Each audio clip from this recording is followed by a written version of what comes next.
지난해 11월 이례적으로 한 일간지를 통해 역사 논쟁이 벌어졌다.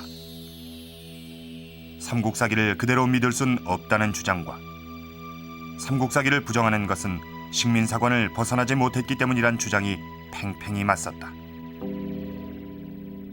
삼국사기는 왜 이런 논쟁의 대상이 되고 있는 것인가?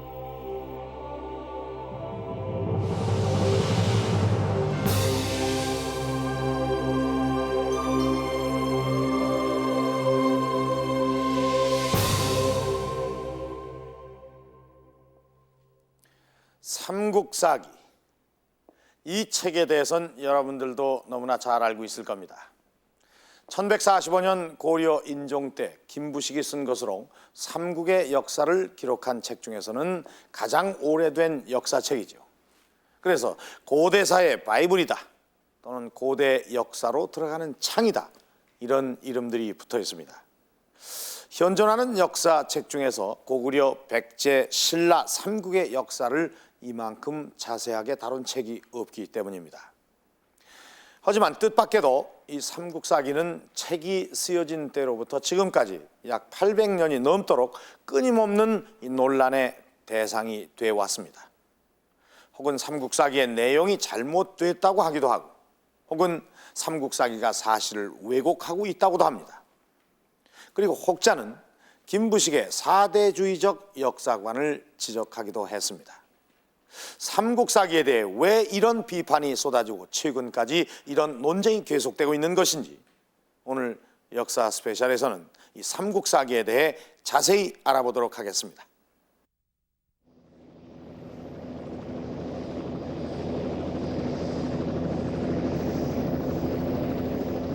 충남 공주시에 위치한 백제 제25대 문영왕릉. 베일에 가려져 있던 1500년 전 백제 사마왕의 행적은 이 무덤 안에 고스란히 간직돼 있었다. 발굴이 이루어진 것은 1971년. 다른 고분을 발굴하던 중 우연히 찾아낸 왕릉에선 유물이 쏟아져 나왔다. 총 108종 2,900여 점. 당시 백제 문화의 수준과 풍속, 그리고 왕의 위엄을 알려주는 유물들이었다. 이와 함께 또 하나의 중요한 유물이 발굴됐다.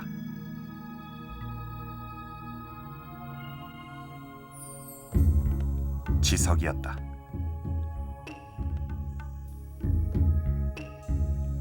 이 지석엔 백제 사마왕이라 불린 왕은 23년을 재위하다 계유년, 즉 526년 사망했다고 적혀 있다. 그 기록은 놀랍게도 삼국사기 백제본기 문영왕 편의 기록과 완벽하게 일치했다.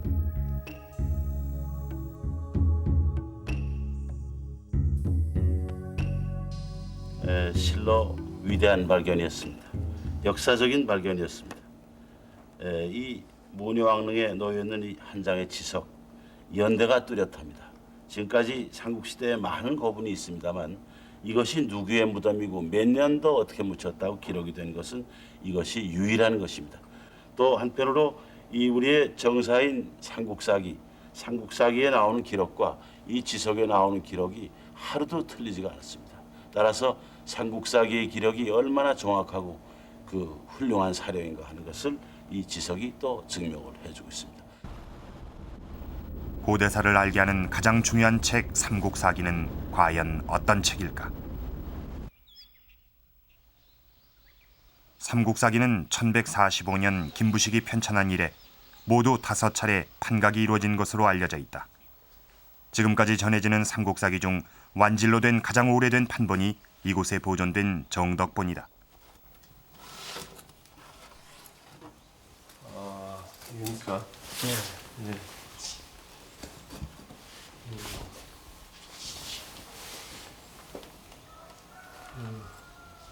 전체 9건이네요. 예, 건성 9건이라도 전체 50질러 좀 다 돼요. 원래 이게 예. 9건으로 되어 있습니까? 우리가서 초창기 바탕 이래 있었던 거. 삼국사기는 50권으로 구성되어 있다. 권은 지금의 목차에 해당된다.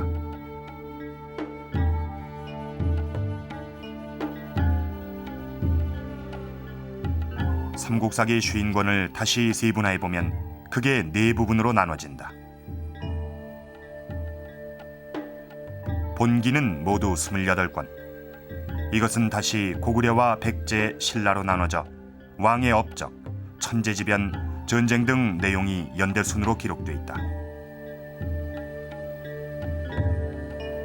연표는 모두 3권.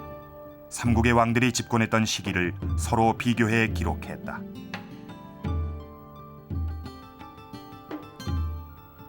잡지는 고구려, 백제, 신라의 다양한 제도와 풍습, 지리를 항목별로 구성했다.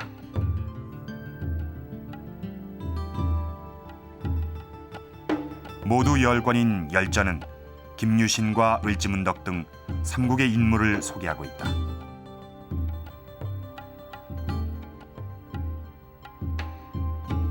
이처럼 기전체 역사 서술 방법으로 쓰여진 삼국사기는 삼국시대의 백과사전인 셈이다. 삼국사기를 살펴보면 이 책은 김부식이 혼자 만든 것이 아님을 알 수 있다.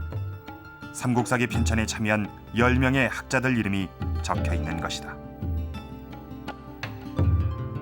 고려 인종 때 간관, 즉 임금의 언론 담당이었던 최산모의 이름까지 적은 뒤 김부식은 가장 나중에 자신의 이름을 적어두었다.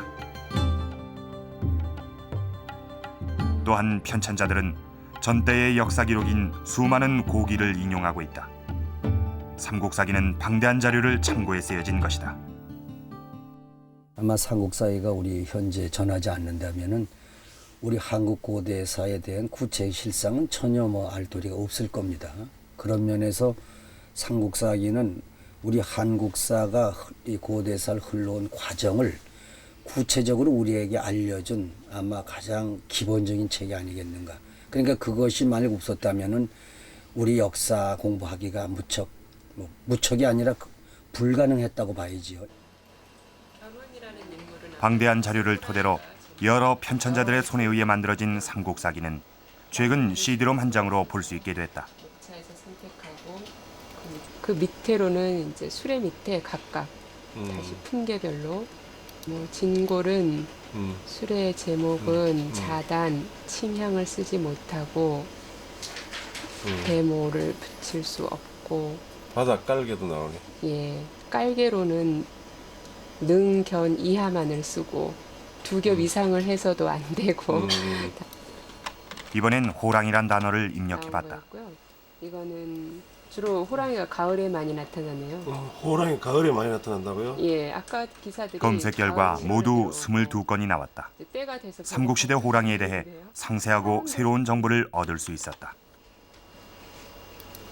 그러니까 호랑이가 들어가 있는 아주 다양한 기사들이 한꺼번에 잡혀서 또 그 중에서는 아까처럼 가을에만 잘 호랑이가 나타났던 어떤 일관성 있는 그 내용들을 얻을 수도 있고요. 의외의 그런 생각지 못했던 것들을 결과물로 또 얻을 수가 있지요.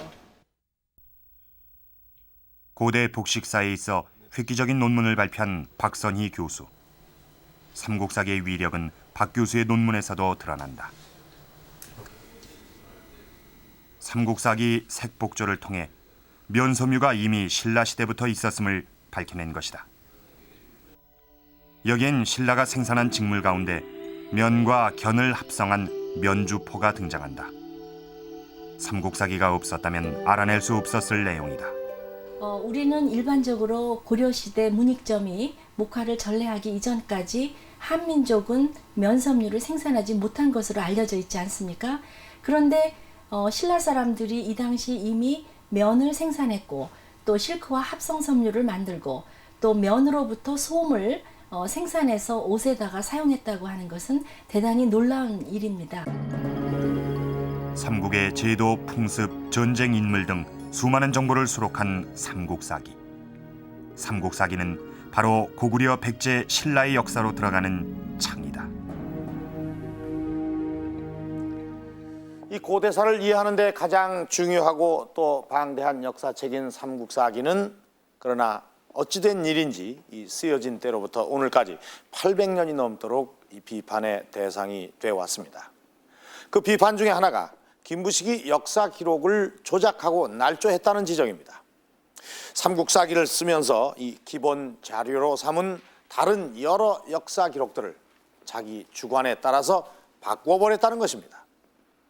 그런데 문제는 이런 비판이 옳은 것인지 아닌지를 확인할 길이 없다는 데 있습니다. 왜냐하면 이 김부식이 자료로 삼은 일련의 이 역사적 기록들이 단 하나도 전해지지 않고 있기 때문입니다. 그 전대의 기록이 어떤 것인지 짐작하게 하는 유일한 단서가 바로 이규보가 쓴 동국 이상국 집안에 들어있는 동명왕편입니다. 이규보는 서문에서 이 동명왕편을 구삼국사라는 이 삼국사기 이전의 기록들을 토대로 썼다고 언급을 해둔 것입니다. 그렇다면 이 이규보의 동명왕편과 삼국사기는 어떤 차이가 있을까요? 자, 이것이 이규보의 동명왕편의 한 대목입니다.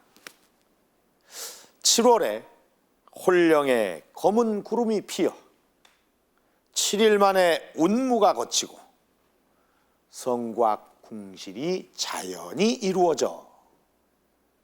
이 대목이 바로 삼국사기에도 있습니다. 삼국사기에는 어떻게 적혀 있는지 보겠습니다. 4년 4월에 운무가 일어나 사람이 7일간 색을 구분 못하였다. 7월 성곽과 궁궐을 지었다. 어떻습니까? 이 동명왕편은 전설적인 이야기를 그대로 적고 있는 반면 이 삼국사기는 상식적으로 이해할 수 있도록 기록을 하고 있습니다. 김부식은 아주 객관적이고 합리적인 표현을 사용해서 전설적인 이야기를 역사 기록으로 바꾸어 놓은 것입니다. 그럼에도 불구하고 이 김부식에 대해서 끊임없이 비판이 제기되고 있는 그 이유는 과연 무엇일까요? 삼국사기를 편찬한 김부식은 재상의 반열에까지 올랐던 당대 최고의 권력가였다. 그가 활동한 것은 12세기. 거란의 요, 송, 고여의 안정된 삼각구도는 여진족이 세운 금의 등장으로 깨지고 있었다. 이런 국제정세의 변화로 고려조정은 요나라와 금나라 사이에서 여론이 양분되기 시작했다. 이때 김부식은 강력하게 급부상하는 금나라와 전쟁을 벌이는 것보다 화친하자는 태도를 취한다. 명분보단 실리를 택한 것이다.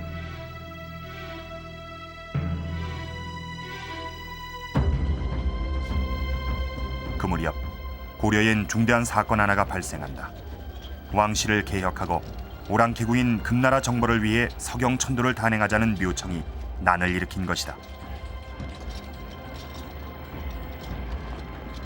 금나라와의 전쟁보다는 왕권 강화를 통해 민생안정을 추구했던 실리주의자 김부식으로선 결코 받아들일 수 없는 주장이었다.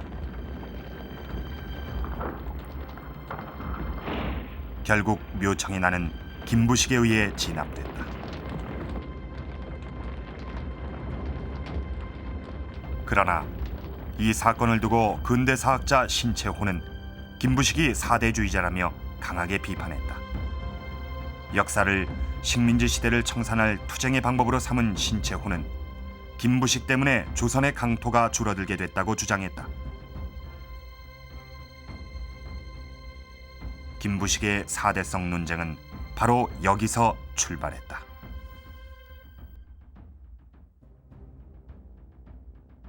신채호 선생은 우리 역사에서 가장 자주성을 잘 발양한 것이 묘청이라고 봤습니다. 그런데 이 묘청의 서경운동을 진압한 총책이 김부식입니다. 이렇게 봤을 때 김부식에 대한 신채호 선생의 그 평가, 이러한 것은 가히 짐작할 수 있는 것이죠. 여기에서부터 이제 김부식 그리고 삼국사기에 대한 사대성의 규정이 고착되었고, 이것이 별다른 깊이 있는 검토 없이 그냥 우리 모두에게 공유되어 있다고 생각합니다. 그렇다면 중국 성리학을 받아들인 유교 중심의 조선시대 학자들은 어떠할까? 김부식의 삼국사기는 읽으려면 잠이 올 뿐이라고 혹평하기도 하고, 중국 사서와 다르다는 점을 들어 오히려 모아 사상이 부족하다고 비판했다.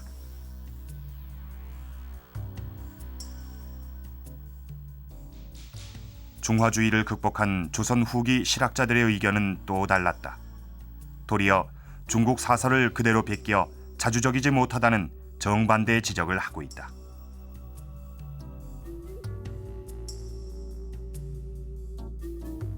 결국은 삼국사기나 김부식에 대한 이 향후의 평가라고 하는 것들이 전부 평가자들이 처하고 있는 현실의 사회경제적 처지, 자기 관점에서 본 삼국사기의 모습, 결국 어떤 시대, 어떤 상황이든 삼국사기나 김부식에 대한 평가는 그들이 처하고 있는 시점을 중심으로 볼 수밖에 없기 때문에 서로 그렇게 상반된 평가가 나오는 것 같습니다. 그렇다면 김부식의 의도는 무엇이었을까? 삼국사기를 본격적으로 연구하고 있는 이강래 교수는 김부식의 정치적 태도로 삼국사기가 재단되는 것은 바람직하지 않다고 지적한다. 삼국사기는 크게 역사적 사실과 사론으로 나눌 수 있다. 논왈로 시작되는 사론은 김부식이 자신의 의견을 적어놓은 것이다. 그중 한 대목을 살펴보자. 신라의 동성동본 혼이 중국의 예법과 다르다는 지적에 대해 무조건 중국 예법을 따를 필요는 없다고 밝혀두었다. 왕의 업적을 기록한 대목에 본기라는 이름을 붙인 것도 주목할 만한 일이다. 본기는 중국 황제의 기록에만 사용할 수 있는 것이다. 조선시대에 편찬된 고려사, 본기 대신 제후의 기록이라는 세가로 대신하고 있다.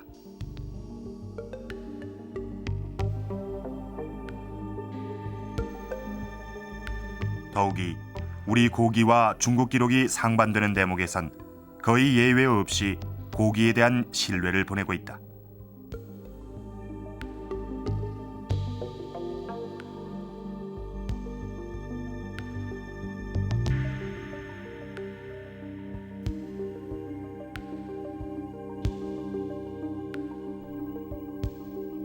또한 편찬자들은 고집스러울 정도로 우리 것을 강조했다. 다 아시는 것처럼 신라에는 초기에 왕의 명칭이 거서간, 차차홍, 니사금, 마립간, 그리고 나서 이제 중국식 왕호인 왕 이렇게 변합니다만은 이러한 신라의 고유한 그 왕칭호를 삼국사기는 온전히 살려서 그대로 전하고 있습니다. 이것은 뒷날 조선시대 이후의 역사 편찬자들이거나 아니면 심지어 신라 하대의 최치원과 같은 그런 경우와도 구분되는 것입니다. 최치원이나 조선시대 학자들은 이러한 신라 고유한 왕칭호가 아화되지 못했다, 중국화되지 못했다, 그래서 비루한 표현이다 해가지고 전부 왕이라고 하는 용어로 바꿔버립니다. 그러나 삼국사기 편찬자들은 기존의 신라의 고유하고 독특한 문화 요소나 그러한 용어조차도 원래 있는 그대로 살리는 게 옳다고 하는 것을 분명히 천명하면서 그대로 사용하고 있는 것이 대단히 인상적인 것입니다. 나이 71세 은퇴한 노재상 김부식은 3년간 삼국사기 편찬에만 매달렸다. 평생을 정치가로 살아온 그는 마지막 힘을 역사 편찬에 쏟아부은 뒤 이런 글을 남겼다. 중국 사서에는 통달에 자세히 말하지만 우리나라의 일은 갑자기 망연해져 그 시발을 알지 못하니 매우 한탄할 일이다. 중국 사서는 소략하고 고기는 문자가 거칠어 삼국의 사실을 다 갖추어 싣지 못하였다. 이 책을 명산에 간직하진 못하더라도 간장병 마개로 쓰지는 마옵소서.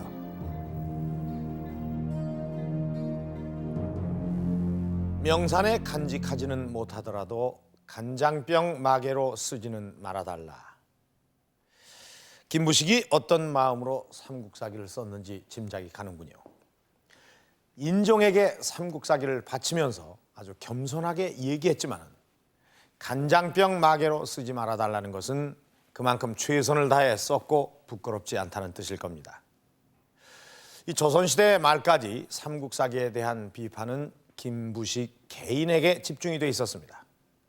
그러나 이 사대주의적이라는 이런 비판은 김부식 개인의 문제만은 아닐 것입니다. 역사 기록에 대한 이런 비판은 각 시대마다 이 처한 상황에 따라서 달라지기 때문입니다. 기록 하나하나가 올바른 것인지 또 그것이 사실인지 그런 것들을 검토하고 밝혀냈을 때 역사책에 대한 올바른 비판이 될 것입니다. 그러나 이런 개별 기록에 대해 문제를 처음으로 제기하고 나선 것이 바로 일본 학자들이었습니다. 삼국사기의 백제, 신라 초기의 300~400년 동안의 기록은 잘못된 것이며 따라서 믿을 수 없다고 전면 부정하고 나선 것입니다. 일본 학계에선 그것이 정설로 받아들여졌고 상당 기간 우리 학자들에게도 영향을 미쳤습니다. 일본 학자들이 이렇게 주장하는 그 근거는 무엇일까요? 또 그들은 왜 삼국사기의 초기 기록을 부정하는 것일까요? 지난 20년 동안 한국과 일본의 고대사를 비교 연구해 오고 있는 최재석 교수. 삼국사기를 부정한 일본 학계의 움직임은 100년 동안 조직적으로 진행돼 왔다고 주장한다. 구한말부터 다시 말해서 19세기 말부터 지금까지 현재까지 100여 년 동안 거의 조직적으로 다시 말해서 사학자 가운데 고대 사학자 가운데는 거의 한 사람도 예외 없이 제가 조사한 바에 의하면 한 30여 명 한 사람도 예외 없이 고대 한국은 일본의 식민지였고 동시에 삼국사기는 조작됐다고 주장하고 있습니다. 삼국사기 초기 기록을 처음으로 부정한 근대사학자는 일본 사학계의 거두 쓰다 소이치. 일제시대인 1919년부터 시작된 일이다. 쓰다 소이치는 일본 서기 중 신대 기록은 조작된 것이라고 주장해 한때 일본 우익 세력에 의해 재판을 받기도 했다. 그러나 1949년 그는 천황으로부터 문화 훈장을 수여받는다. 당시 우리에겐 객관적이고 합리적인 학자라고 알려져 있었지만 천황이 다스리는 일본 제국을 위해 그는 고대 역사를 조작했다. 그 역시 황국사관의 충실한 대변자였던 것이다. 그들 주장의 기본은 일본서기였다. 자연 일본서기와 내용이 다른 삼국사기는 부정될 수밖에 없었다. 일본의 그 신화 시대가 700만 년 계속됐다 그러니까요. 일본서기에 의하면은 그러니까 그런 한걸 위시해서 하늘에 내려와서 일본을 통치하고 하늘에 하나님의 아들이 통치하는 나라다. 그러한 일본서기의 거짓 그 조작된 이야기를 중심으로 해서 일본서기를 중심으로 해서 일본 고대사를 써나가는데 삼국사기가 전혀 도움이 안 돼요. 전혀 그러한 게 없으니까 사실을 적었으니까 그렇기 때문에 삼국사기를 조작했다 그런 거죠. 다시 말해서 일본의 황국사관을 펼쳐나가는데 지장이 되니까 장애가 되니까 삼국사기를 조작된다 그렇게 말하는 거죠. 일본 학자들이 부정하는 삼국사기 초기 기록은 백제와 신라 초기 역사다. 일본서기에 백제가 처음 등장하는 것이 근초고왕, 신라는 내무랑이기 때문에 그 이전 역사들은 모두 믿을 수 없다는 주장이다. 백제와 신라 초기 400년 가까운 역사가 갑자기 사라져버린 것이다.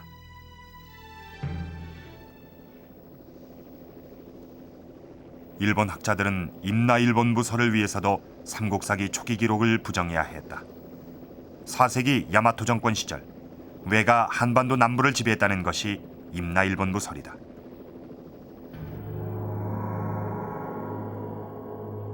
그 근거로 일본서기 신공왕후조 기록을 내세운다. 신공왕후 49년 서기 369년 일본 군대가 한반도 남부 7국을 평정해 200년 동안 속국으로 삼았다는 기록이 있다. 당시 한강 이남 지역엔 특별한 정치 세력이 없었기 때문에 외가 진출할 수 있었다는 주장이다. 임나 일본 부설은 광개토대 왕비 신묘년조의 기록이 알려지면서 더욱 힘을 얻게 된다. 이 비문을 글자대로 해석하면 391년 외가 백제와 신라를 신민으로 삼았다는 내용이다. 그 해석과 비문의 성격을 둘러싸고 견해가 엇갈리고 있음에도 일본 학자들은 그들에게 유리한 대로 해석해버린 것이다. 그럼에도 불구하고 임나 일본 부설의 가장 큰 걸림돌은 남아있었다. 바로 삼국사기였다. 삼국사기 어디에서도 외가 한반도 남부를 점령했다는 그 근거를 찾기 힘들었기 때문이다. 다시 말하면 일본 사람들이 고대 한국의 일본의 식민이었다고 한 100여 년 전부터 주장했지만 그러한 것이 하나도 나와 있지 않으니까 이거는 조작됐다. 이걸 조작됐다고 해야만 그들의 주장을 펼 수가 있는 거죠. 4세기 이전에 강성한 고대 국가로 성장했던 백제와 신라. 그러나 바로 이런 삼국사기 기록을 부정함으로써 당시 한반도 남부를 소국들만이 난립하는 정치적 공백 상태로 만들었다. 결국 삼국사기 초기 기록 부정은 임나 일본 부설을 정당화시키려는 도구였다. 스다 소이치에서 시작된 이런 주장은 그동안 진행된 고고학적 발굴 성과와 국내 학자들의 많은 노력으로 많이 수정이 되어 왔습니다. 그래서 지금은 일본 안에서조차 임나 일본 부설을 믿는 학자는 많지가 않습니다.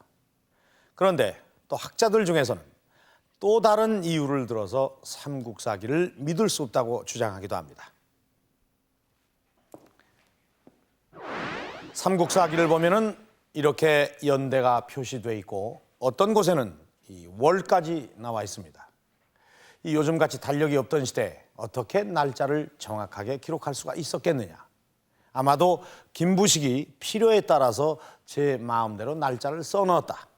그래서 삼국사기의 초기 기록은 문제가 있다. 바로 이런 지적입니다. 이 의문에 대한 해답은 이 삼국사기 안에서 찾아낼 수가 있습니다. 이 삼국사기에는 총 266회의 천문관측 기록이 있습니다.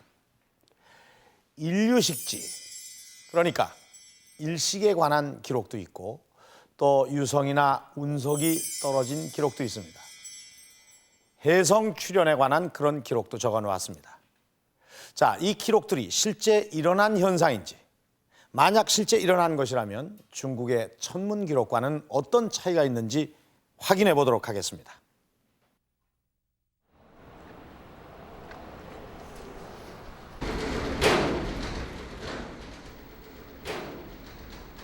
현대의 천문 관측은 망원경으로 모든 별자리의 움직임을 파악하지는 않는다. 주기적으로 반복되는 행성의 움직임은 망원경 없이도 과거와 현재, 미래에 일어날 것까지 얼마든지 알아낼 수 있다. 컴퓨터를 통해 과학적인 계산이 가능해졌기 때문이다. 일식이나 월식, 그다음에 오행 결집 같은 현상들이 앞으로 미래에 몇천 년, 몇만 년 후에 일어날 것인가 그런 걸 정확히 예측 가능하고요. 그리고 지금으로부터 과거에 몇백, 몇천, 몇만 년 전에 어떤 그 사건들이 일어났는지 컴퓨터로 정확하게 추정 가능합니다. 그렇다면 삼국사기의 기록은 실제 일어난 현상일까? 최초의 일식 기록을 입력했다.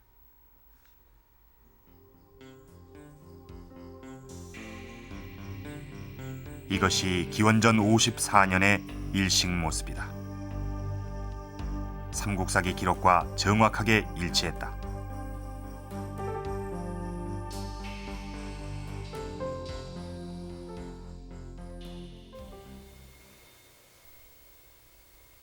고대 천문 현상에 대해 특별한 관심을 갖고 연구를 계속해온 서울대 박창범 교수. 박 교수는 고대 천문 기록들이 중국, 한국, 일본, 삼국에만 있다는 사실에 주목하고 세 나라의 고대 일식 기록을 일일이 확인했다. 그리고 각각의 기록들이 실제 일어난 현상이었는지 분석했다.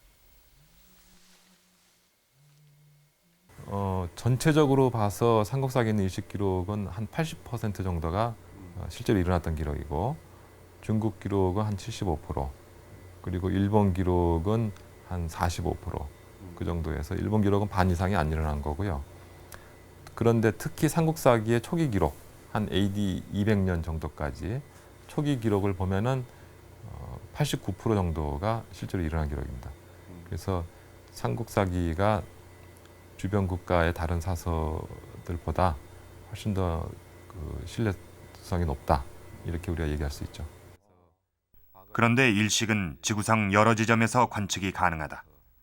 삼국사기가 중국 기록을 베끼지 않았다는 것을 어떻게 증명할 수 있을까? 이것을 저는 이제 일식도라고 부르는데요. 예.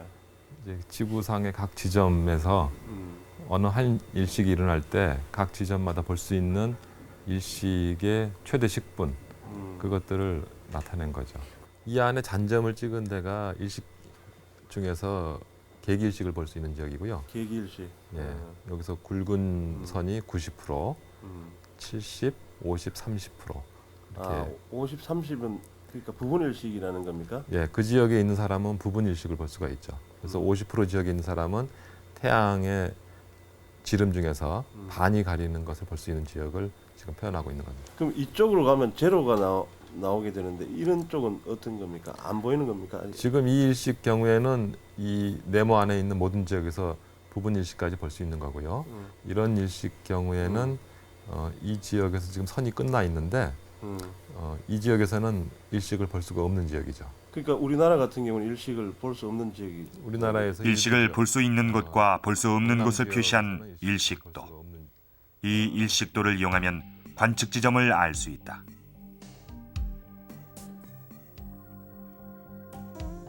삼국사기의 모든 일식 기록을 입력해 봤다.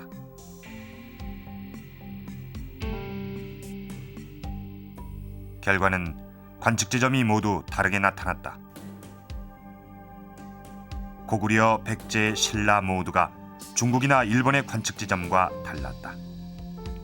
이것은 바로 삼국사기가 다른 기록을 베끼거나 조작했을 가능성은 없다는 것을 증명하는 것이다.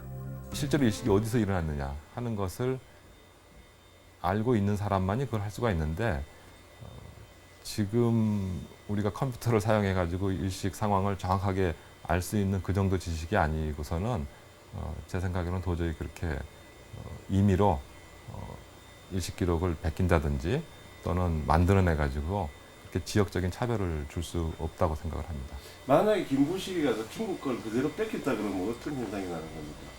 지금 그러면은 중국 기록들이 일반적으로 보이고 있는 관측 지역, 그 지역과 같은 지역으로 일식들이 집중돼서 나타나야죠. 그런데 고구려는 그보다 훨씬 북위도로 나타나고 신라는 그보다 훨씬 저위도로 나타나는 것이 그런 가정을 우리가 부정할 수 있죠. 삼국사기엔 중국에 전혀 등장하지 않는 독자 기록도 있다. 컴퓨터로 측정해 본 결과 이 기록들 또한 실제 일어난 현상이었다.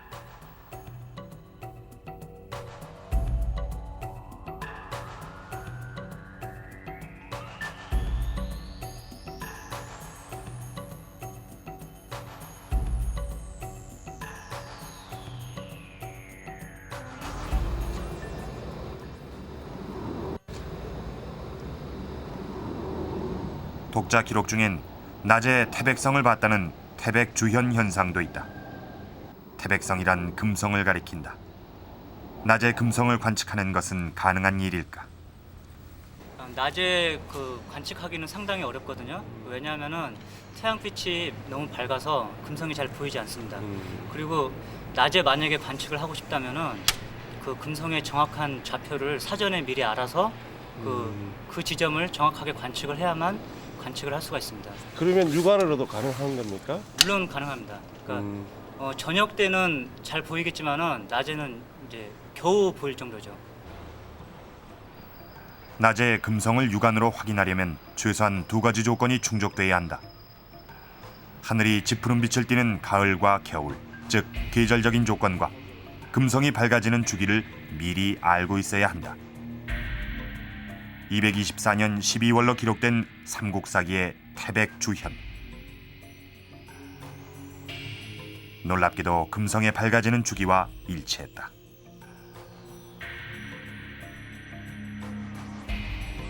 지금으로부터 한 1800년 전 그 기록부터 이제 태백지연 기록이 나오는데요.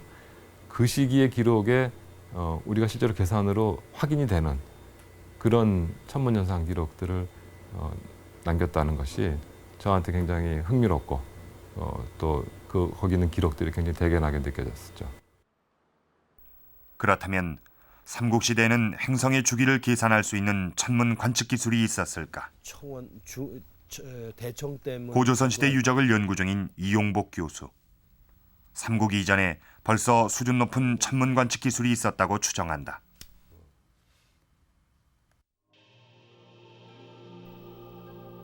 별자리가 정확하게 그려진 고인돌들이 발굴되고 있기 때문이다.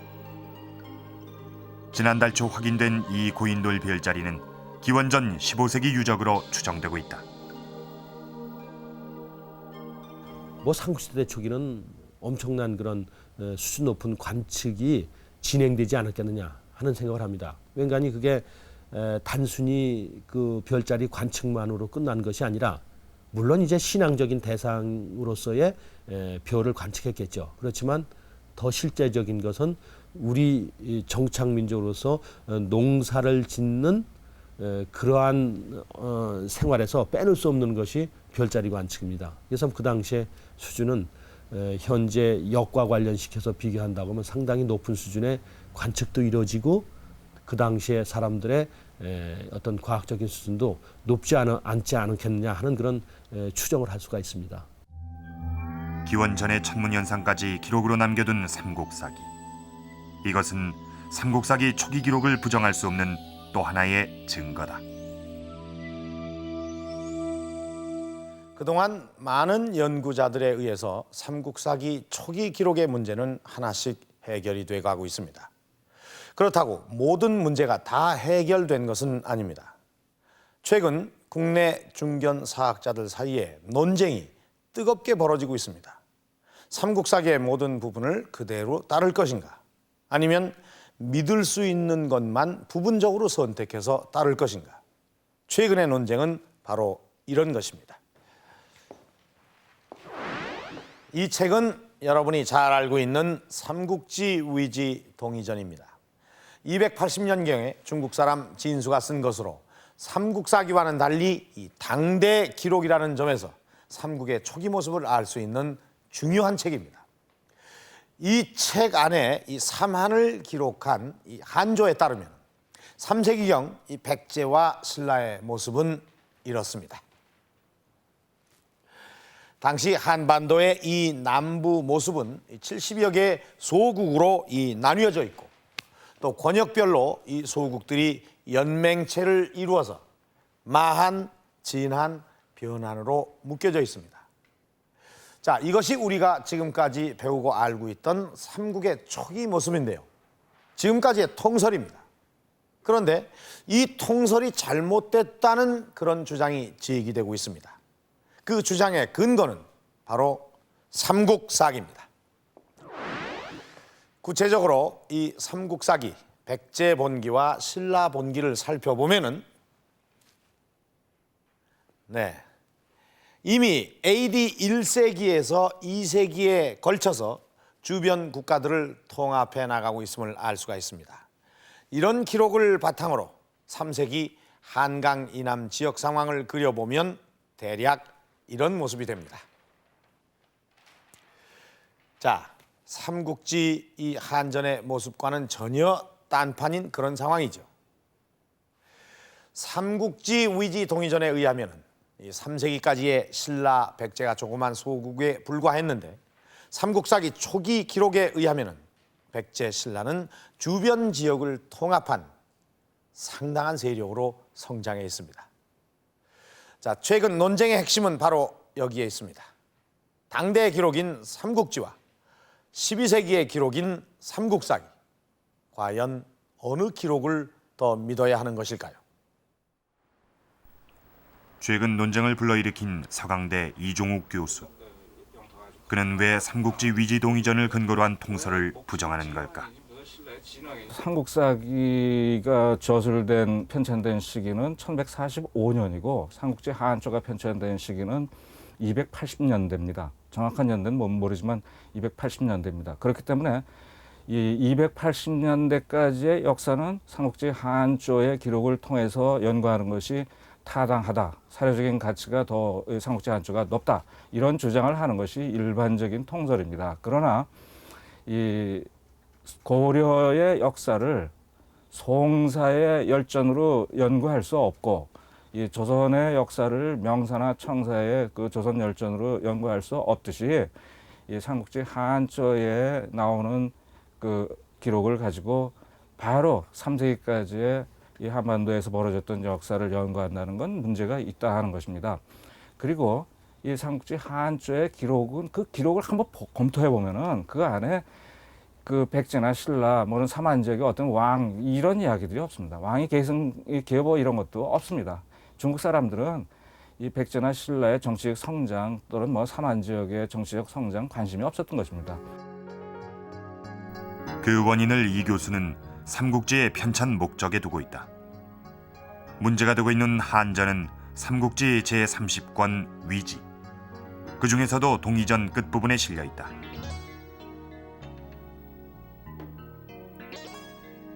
그 내용 또한 삼국의 정치적 성장엔 관심이 없음을 지적한다.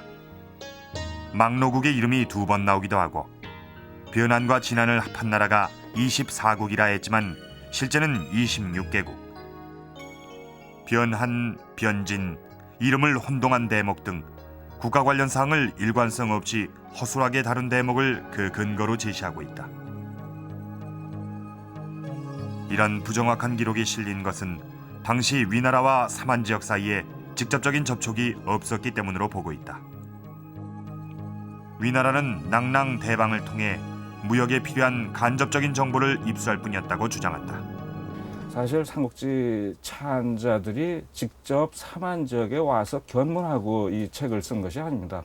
그러니까 과거에 있었던 여러 가지 정보들을 모아가지고 또 이 간접적인 그 자료들을 통해서 결국 삼국지 하한조를 편찬한 것뿐이죠. 그렇기 때문에 삼국지 하한조 자체는 그 안에 뭐 여러 가지 습속이라든지 제도라든지 뭐 산물이라든지 관계사나 이런 건 굉장히 중요하지만 그 하나하나의 시대를 우리가 설정할 필요가 있죠. 그렇지 않고서는 이 자료를 그대로 삼국시대, 3세기의 역사다 이렇게 이야기한다는 건 문제가 생겨나는 것입니다. 이종욱 교수는 삼국지 한전이 그리고 있는 모습은 3세기가 아닌 훨씬 이전 단계로 올라갈 가능성이 있다고 주장한다. 70여 개가 넘는 소국들이 난립하는 상황은 기원전 어느 시기의 모습이란 것이다. 그 근거로 한전에 실린 내용 중 연대가 확인되는 기사들을 제시한다. 20년에서 29년 사이에 진한의 이름이 벌써 등장하는 걸로 봐 삼한의 형성은 기원전으로 볼 수 있다는 것이다. 그리고 계속적인 정치적 성장을 파악할 수 있다고 한다.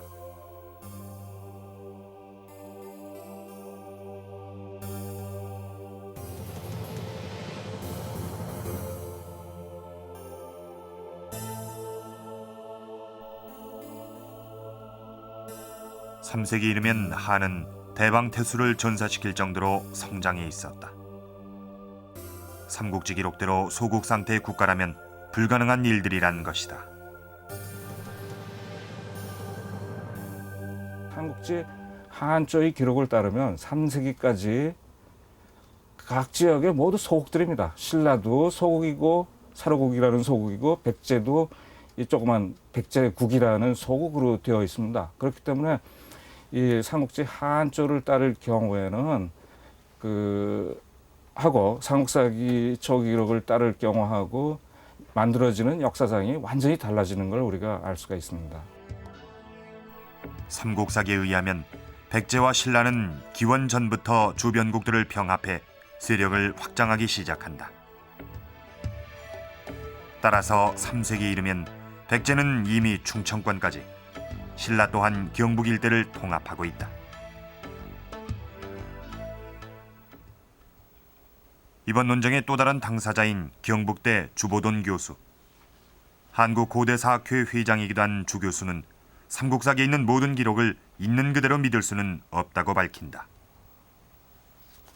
삼국지라고 하는 책이 위략이라고 하는 그 책을 이 근거로 해서 작성을 했단 말이죠. 위략이라고 하는 책이 3세기 그 전반에 쓰여진 것으로 보고 있습니다. 그래서 그 전성이 되었던 그 기간을 생각하면 2세기 후반까지는 소급이 가능하다고 보는데 기원전 1세기까지 또는 기원 후 1세기까지 소급해 보는 것은 삼국사기의 기록에 맞춰내기 위한 그런 그 편법에 지나지 않는 거라고 봅니다. 그 내용을 분석해 보면 거기까지 소급해 볼 만한 그런 근거는 전혀 찾아지지는 않습니다. 삼국지를 신뢰하게 된 근거 중 하나로 삼한사회가 금은보다 구슬을 더 귀하게 여겼고 장례 때 관 대신 곽을 사용했다는 대목을 지적한다. 그동안의 고고학적 발굴이 이런 기록을 뒷받침해 줬기 때문이다. 실제 3세기 이전 무덤에선 관이 없는 것들이 나타났고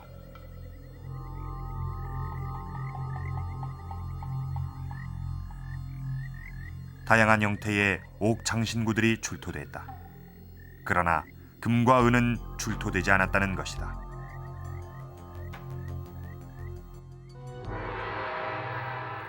(3세기가) 넘어서야 무덤들의 부장품이 풍부해지고 화려한 금관도 나타난다. 이러한 사실은 3세기 이후에 가서야 국가의 세력이 강성해졌음을 말해주고 있다는 것이다. 3세기 단계라고 하는 것은 그런 거대한 정치 세력이 만들어지기 위한 그런 준비 과정으로서의 모습을 고학적으로 충분히 증명해주고 있다고 생각이 됩니다. 따라서 삼국사기에 처음부터 기원전 1세기부터 큰 왕조 국가를 만들어 출발했다라고 하는 것은 지금의 고고학적인 발굴을 통해서 보는 한은 전혀 부합하지 않기 때문에 그 액면 그대로 받아들이기가 상당히 어려운 면이 있다는 거죠. 기원 후 3세기경 한반도 남부의 모습. 삼국지 한전을 근거로 한 지금까지의 통설과 삼국사기를 토대로 한 새로운 주장. 백제와 신라 초기 국가 모습은 너무나 다르다. 삼국사기를 따를 것인지 아니면 삼국지 위지 동의전 중에 한전의 기록을 따를 것인지, 이것은 우리나라 초기 국가 형성에 있어서 아주 중요한 문제입니다. 주보돈 교수를 비롯해 고대사를 연구해온 많은 학자들이 삼국지 위지 동의전 중에 한전의 기록을 따랐던 것은 그 나름대로의 이유가 있습니다. 당대 기록을 최우선시하는 것이 역사학의 ABC라고 합니다. 그러니 12세기의 기록인 삼국사기보다 당대 기록인 삼국지 위지 동의전을 따르는 것은 어쩌면 당연한 일일 것입니다. 더욱이 지금까지의 유적 발굴 결과를 보면은 3, 4세기에 들어와서야 고분 부장품이 풍부해지고 아주 다양한 금속 제품이 발굴이 됐습니다. 자, 이런 상황에서 이종욱 교수의 주장은 무척 새롭고 놀라운 일이 아닐 수가 없습니다.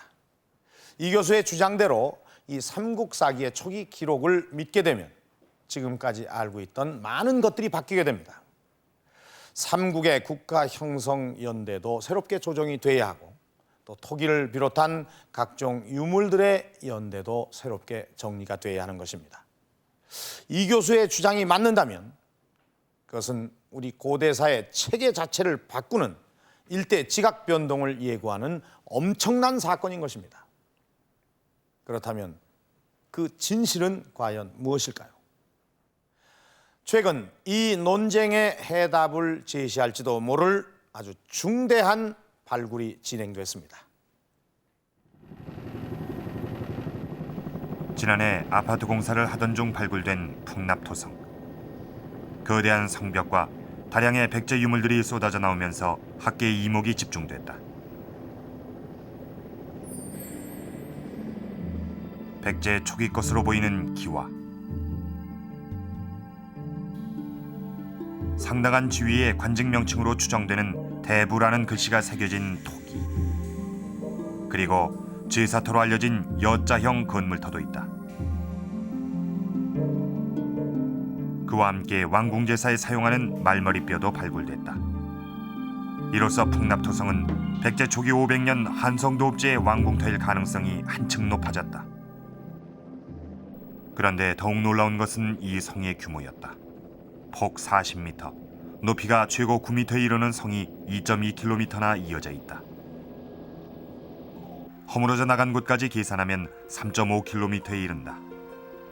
게다가 해자까지 감안한다면 성의 최대 높이는 15m까지 추정이 가능하다. 이 정도 규모라면 100만 명 이상의 인력이 동원됐을 것으로 추정된다.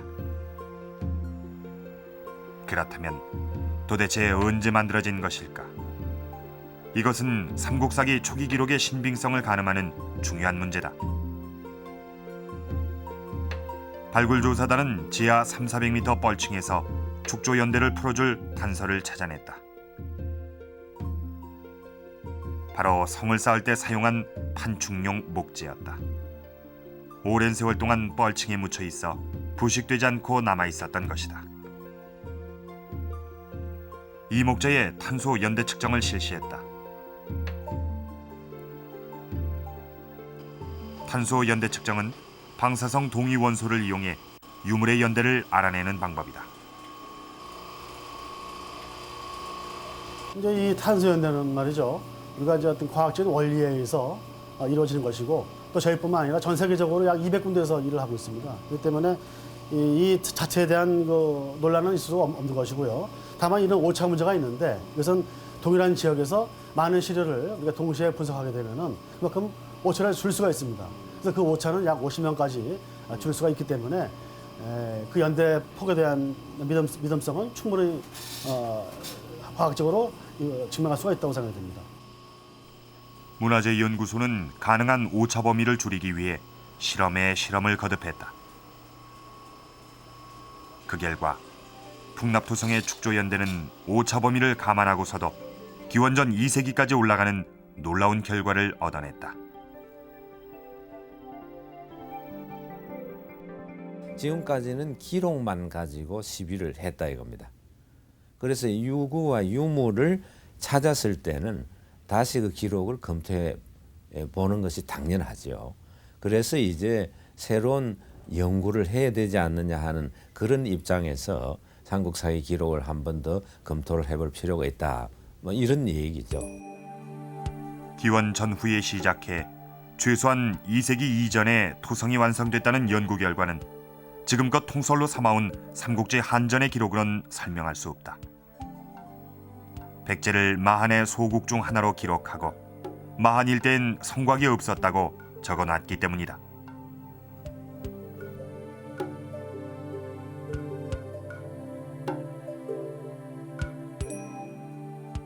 이 거대한 성을 축제할 수 있었던 통치 제도라든지 인력 동원 방식이라든지 이런 걸 우리가 새로 생각을 해야 할 필요가 있습니다.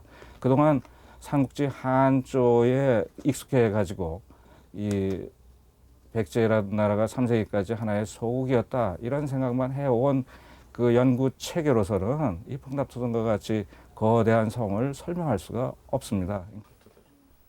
삼국사기를 받아들이지 않았던 기존의 연구 체계로 설명할 수 없는 문제는 또 있다. 바로 토기 문제다.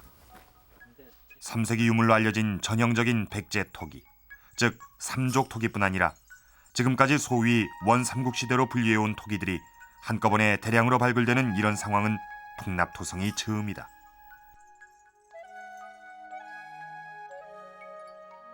예를 들어 뭐 전형적인 세 발 달린 삼적기라든가 접시, 고배, 그리고 주둥이가 똑바로 올라서는 뭐 작은 항아리, 뭐 이런 정도의 이제 토기들을 기존의 백제 토기라고 했었습니다. 근데 실제로 저희가 풍납동 주거지에서 나온 유물들을 보면 그런 유물들을 이제 포함해서 그보다 훨씬 시기적으로 올라갈 수 있는, 그러니까 이전에는 전혀 보이지 않았던 기존의 유물들이 오히려 뭐 3분의 2 이상이 된다고 볼 수 있습니다. 그래서 과연 그러한 유물들을 이전의 백제 전형적인 유물들과 어떤 관계로 해석을 해야 될지가 상당히 중요한 그 과제라고 생각을 하고 있습니다. 풍납토성의 축조연대가 기원전까지 거슬러 올라감에 따라 이 안에서 발굴된 토기의 연대도 문제가 되고 있다. 이것은 삼국사기 초기 기록의 신빙성과도 연결된 중요한 과제다.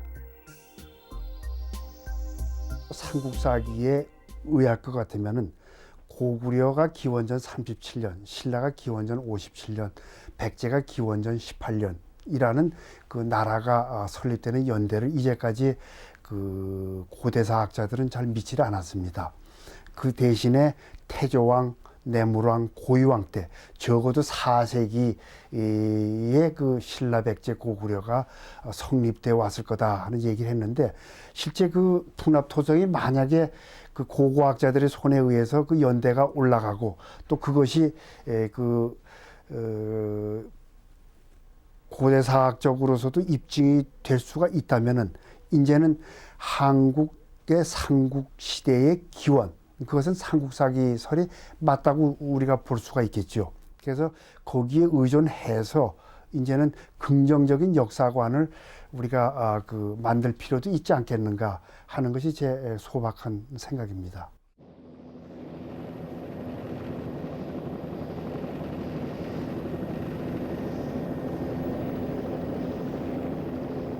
삼국사기가 기록한 한성 초기 백제의 500년 도읍지 하남위례성.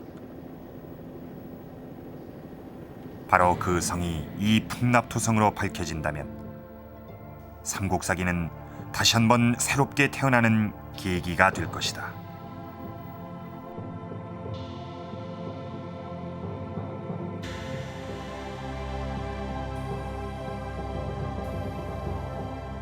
삼국사기는 분명 우리 고대사를 복원하는 데 없어서는 안 될 아주 중요한 책입니다.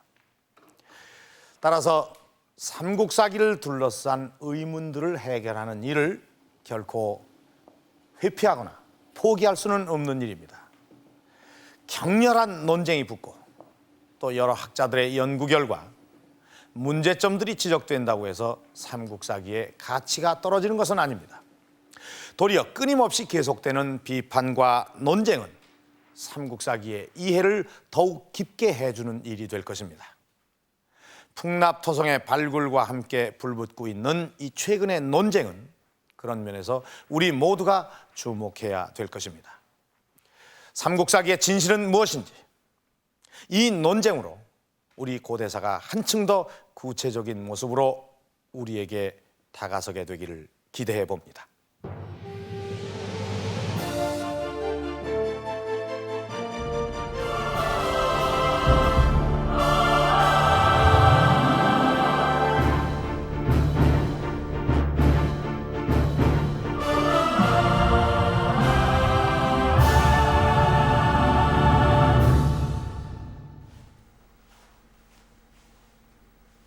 수만 권의 고서를 소장하고 있는 성암 고서박물관. 삼국사기 진보는 여기서도 별도로 보관돼 있다.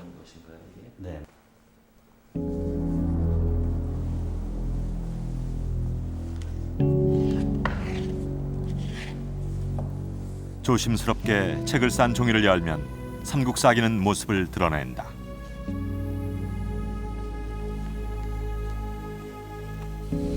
삼국사기는 모두 50권, 그러나 9책으로 묶여져 있다.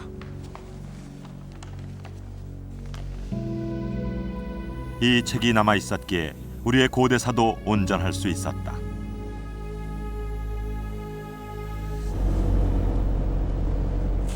그러나 삼국사기는 근대에 들어와 모진 비판에 직면하게 된다. 일제 식민 시기 독립운동가이자 민족주의 사학자였던 단재 신채호 선생. 일제로부터 독립하기 위해 민족 정신을 일깨워야 했기에 고려왕을 황제로 부르고 금나라를 정벌하자는 묘청의 자주적인 주장에 주목했다. 묘청이 김부식에게 패함으로 이 땅에는 사대주의가 자리 잡았다고 보았다. 김부식에 대한 비판은 삼국사기로 이어졌다. 김부식은 사대주의 사서인 삼국사기를 남기고 민족 주체적인 역사는 말살해버렸다고 주장했다. 이러한 주장은 지금도 그 위력을 잃지 않고 있다. 한 일간 신문은 노골적으로 삼국사기를 비판하고 인터넷에는 김부식을 민족 반역자라고까지 규정하는 글들이 범람하고 있다. 김부식은 정말 삼국사기를 사대주의 고향을 위해 지었던 것일까?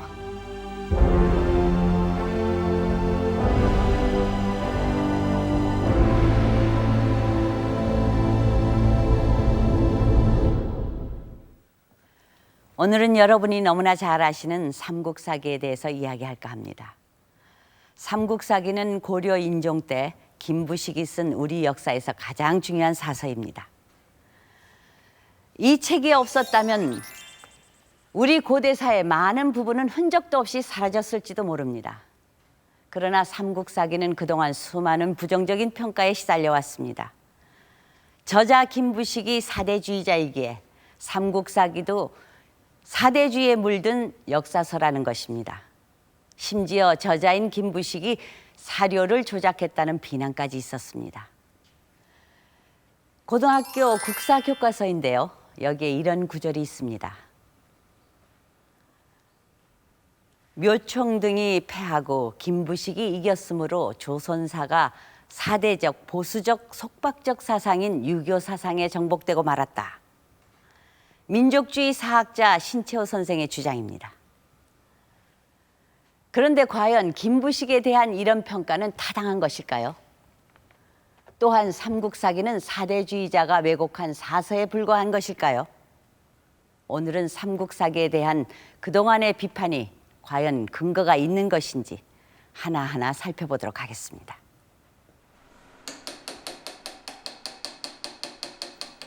삼국사기 마지막 판각 작업이 1512년 경주부에서 있었다.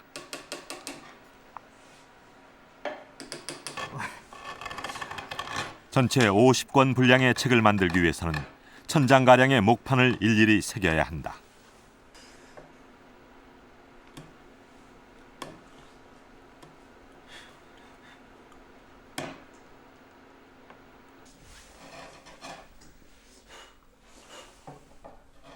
중종 7년 경주 부사 이계복은 삼국사기가 점점 구하기 어려워지자 혹시 삼국사기가 완전히 사라져버리지 않을까 염려했다.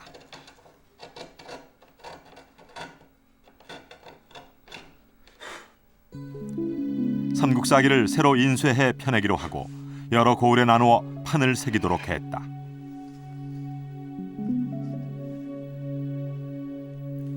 그래서 현재 남아있는 삼국사기는 같은 책 속에 여러 가지 글자꼴이 나타난다.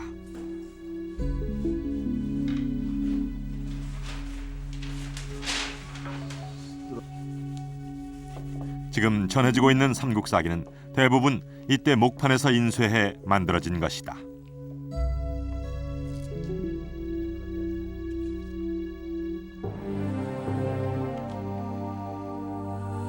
이때 목판으로 찍어낸 삼국사기 덕으로 조선시대의 유생들이 우리의 역사를 잊지 않을 수 있었던 것이다. 삼국의 역사는 이렇게 보존돼 왔다. 삼국사기는 삼국의 본기 28권과 연대별로 왕력을 기록한 연표 3권, 제사, 복식, 지리지 등으로 구성된 잡지 9권, 인물지인 열전 10권으로 구성돼 있다.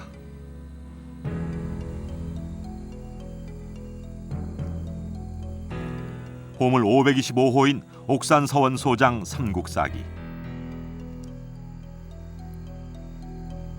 이 책은 지금 보존 처리를 받고 있다.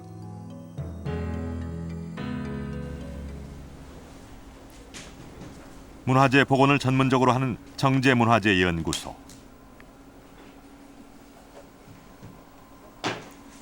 삼국사기가 모두 해체되어 한 장 한 장 펼쳐져 있다. 책이 묶여진 후 500년 만에 처음으로 보수를 위해 해체된 것이다.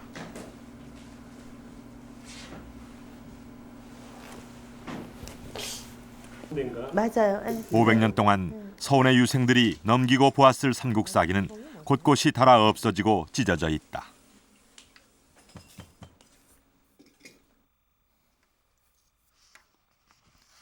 앞으로 헤쳐진 삼국사기는 한지의 올 하나하나를 살려붙이는 세심한 복원 처리를 거친다. 보존 작업이 끝나면 책은 더욱 원형에 가깝게 된다고 한다. 이게 옥산서원에서 온 삼국사기인데요. 이 유물들이 그러니까 오랜 세월 지나면서 많이 사용을 하신 것 같아요. 그러니까 다른 책들에 비하면 굉장히 보존 상태는 양호한데 오래 사용하셨기 때문에 오염이 있고, 그리고 또 한 가지는 오래 쓰셔서 닳아서 없어진 부분들이 있으세요. 그래서 그 부분들을 보강하고 그리고 오염을 제거하는 목적으로 지금 보존 처리를 하고 있습니다.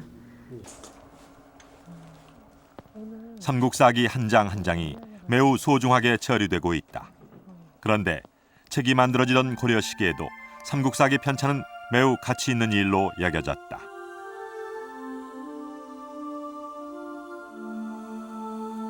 삼국사기에는 모두 11명의 편찬 관련자의 이름이 남겨져 있다. 편찬 책임자 김부식과 함께 왕명을 받아 사료 수집과 집필을 했던 것이다. 그 중에는 글자의 교정을 담당했던 최우보도 있다.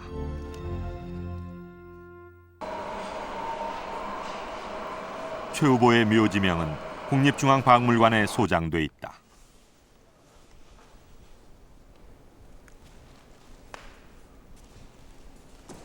이 묘지명은 삼국사기 편찬 관련자들이 삼국사기 저술에 대해 어떤 태도를 가지고 있었는지를 잘 말해준다. 묘지명에는 김부식이 명을 받아 삼국사기를 저술했음을 밝히고 있다.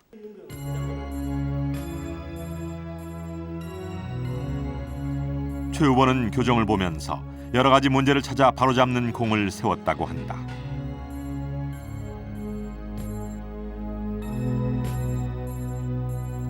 최 후보는 삼국사기 편찬 작업에 참가하고 교정을 본 것을 그의 일생의 여러 일 중에 자랑스러웠던 기억으로 무덤 속까지 가져간 셈이다.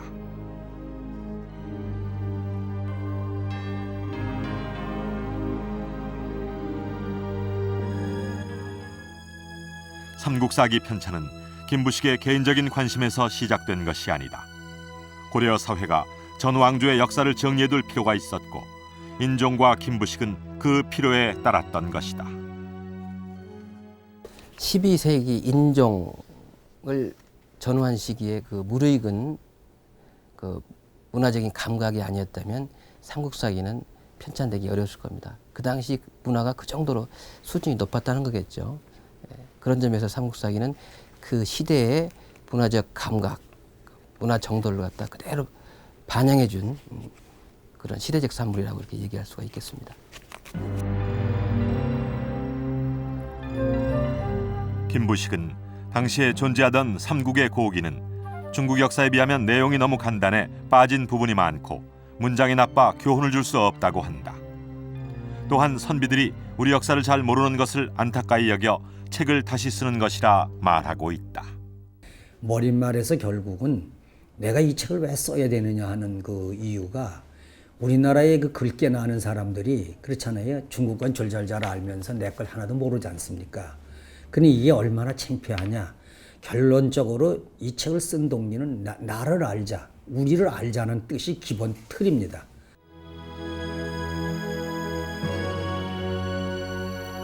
삼국사기는 저술 의도에서부터 사대주의와는 상관이 없었다.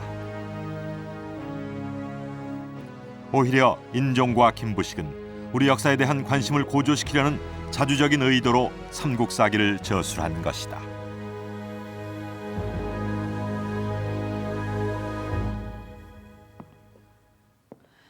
삼국사기가 사대주의에 물든 역사서라는 비난은 근거가 전혀 없는 것만은 아닙니다. 백제가 당나라에 멸망하자 김부식은 이렇게 말합니다. 대국의 죄를 얻었으니 그 망하는 것도 당연하다. 이러한 주장과 함께 신라의 연호 사용을 비난하는 사론을 썼기에 김부식은 사대주의자로 낙인 찍히게 된 것입니다. 그러나 삼국사기에는 이런 사대적 내용만 있는 것이 아닙니다. 당나라의 황제인 당태종이 죽자 김부식은 이렇게 말합니다. 동방을 폐허로 만들어 즐기려다 죽어서야 그만두었다. 김부식은 중국 역사에서는 성군이라 칭송받는 당태종을 전쟁을 즐기다 죽어서야 그만둔 침략 군주로 비난하고 있기도 합니다. 이처럼 어떤 구절을 보면 삼국사기는 사대주의에 물든 사서가 되었다가 또한 객관적이고 자주적인 역사서가 되기도 하는 것이죠. 그렇다면 전체를 봤을 때 삼국사기는 어떤 사서가 되는 것일까요? 조선시대가 되면 삼국사기는 전혀 다른 방향의 비난을 듣게 된다. 김부식이 사대적인 입장에서 역사를 서술하지 않아 불경하다는 비판이 제기된다.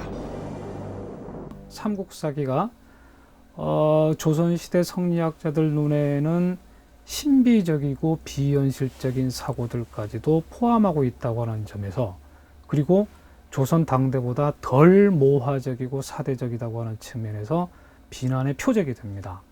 반면에 이제 식민지 시대가 되면 단재 신채호 선생님을 비롯해서 많은 민족주의 역사학자들이 민족의 주권이 외세에 의하여 유린되고 있던 현실 속에서 삼국사기가 가지고 있는 중세 중국 중심적 세계관에 동의할 수가 없었던 것입니다.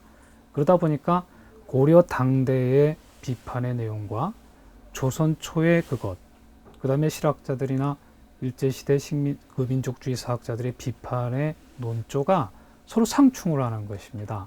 그러니까 결국 각자가 처해 있는 현재적인 입장에 충실한 관점으로 삼국사기를 비판하다 보니까 오히려 반대되는 비판들도 속출하고 있고, 그러한 무책임한 비판이 범람을 하고 있는 중입니다.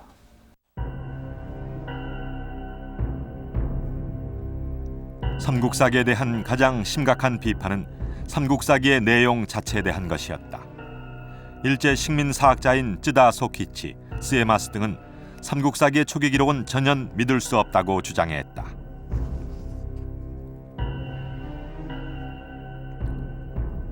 이들은 주로 일본 서기의 관점에서 삼국사기가 정확한 역사적 사실을 기록하고 있지 않다고 비판하게 된다. 쯔다 소키치는 삼국의 상대 기사는 모두 믿을 수 없는 허구라고 주장했고, 백제의 경우 근초고왕 때가 돼야 신뢰할 수 있다고 했다. 스에마스의 경우는 신라 초기의 왕명마저 조작된 것이며 초기의 연대는 전혀 믿을 수 없다고 주장하고 있다. 삼국사기가 기록하고 있는 삼국의 초기 모습은 김부식에 의해 조작된 허구적인 것이란 주장이다. 이런 주장은 우리 역사학계에도 많은 영향을 미쳤다. 이 삼국사기의 기록이 날조되고 조작된 것이다라고 폄하해가지고 상고사의 기록 자체를 불신하는 그런 학풍이 대단히 강했습니다.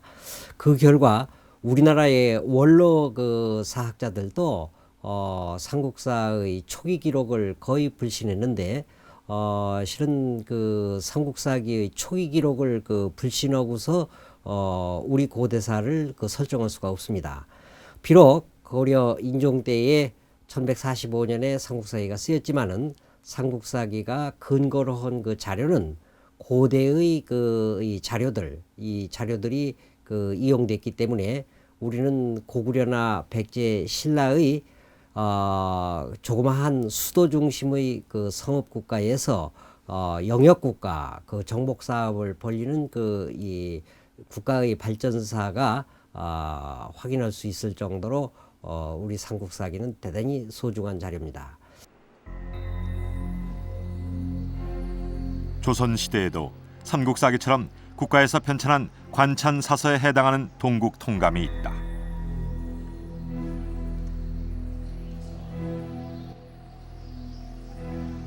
동국 통감은 삼국의 역사를 다시 쓰면서 김부식의 삼국사기를 국사라고 높이 칭하고 있지만 그 내용에서는 여러 문제가 있다고 지적하고 있다.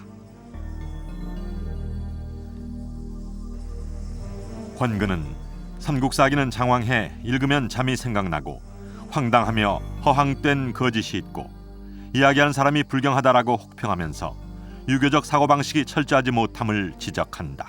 김부식이가 사대주의적인 이 역사가라고 비난을 받고는 있지만은 그것은 그 시대의 이 시대 사정을 모르는 그 후대의 이 표현이고요. 이건 당시 시대적인 하나의 이 사조이고, 김부식이가 그런 사대적 이 중국적 자료를 많이 이용하면서도 고구려와 이 수당과의 싸움에서 고구려가 승리한 것을 상당히 기쁜 마음으로 우리 군사 또는 우리 사신, 고구려 본기에서도 우리 사신, 우리 군대 또는 우리나라라고 쓰고 있거든요. 고구려와 중국의 전쟁 묘사를 살펴보면 사대성은 찾기 힘들다. 사대 대상인 중국을 적으로 여기고 기술함이 명백하게 드러나 있기 때문이다. 뿐만 아니라 삼국사기는 구성에서부터 자국 중심적 시각을 노골적으로 드러내고 있다. 신라 본기, 고구려 본기, 백제 본기라 명명하고 있기 때문이다. 중국에는 반드시 황제와 제후가 있지 않습니까? 우리식으로 황제와 왕이 있기 때문에 황제의 역사를 본기라 내고 제후 왕의 역사를 세가라 냅니다. 그러니까 구분하지 않습니까? 근데 우리 삼국사기는 우리 왕을 황제의 위상에 있는 본기라는 말을 썼으니까 이게 이제 중국으로부터 말하는 비판을 받을 수 있는 거지만 우리로서 볼 때는 당당한 거지요. 당당한 내 역사를 그렇게 기록을 했다는 점, 아마 이거 하나만 가지고도 상당한 의미를 가졌을 겁니다. 그렇다면 조선시대 편찬된 고려사는 어떨까? 본기는 없고 세가만 있다. 고려사 법례는 본기는 천자의 역사이므로 고려사는 제후의 역사인 세가로 구성한다고 밝힌다. 삼국사기와는 매우 다른 태도이다. 동국통감은 고려사보다 더 심한 사대주의적 경향을 보인다.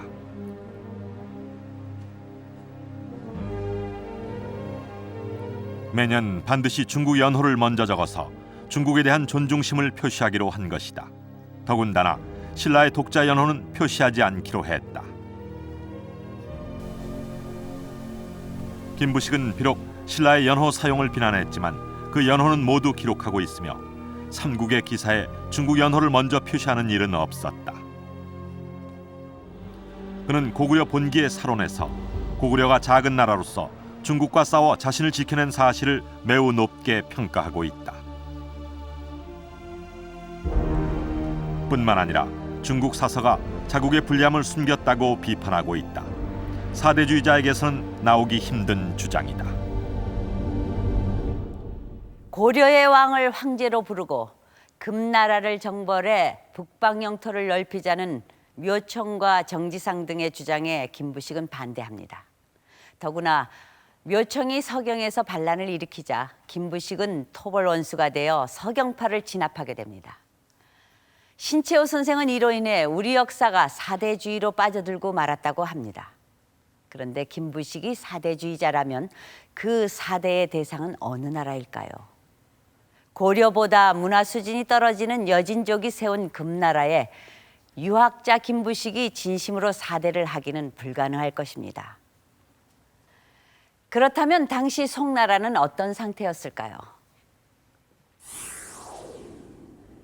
금나라 여진족에게 밀려 남쪽으로 천도하고 오히려 고려에 사신을 보내 도움을 요청하는 형편이었습니다. 그러나 고려는 송나라의 요청을 냉정하게 거절했습니다. 이에 송나라 고종 황제가 매우 분노했다고 기록되어 있기도 합니다. 송나라도 고려의 사대의 대상이 아니었던 것이죠. 김부식은 중국 북송의 마지막 황제 흠종의 즉위 축하 사절로 파견된 적이 있습니다. 그러나 그는 황제를 만나지 못합니다. 대신 중국 땅에서 북송이라는 거대한 국가가 멸망해가는 과정을 지켜볼 수가 있었습니다. 한 국가의 멸망을 직접 목격하고 돌아온 그의 경험이 김부식을 더욱 현실주의자로 만들었던 것입니다.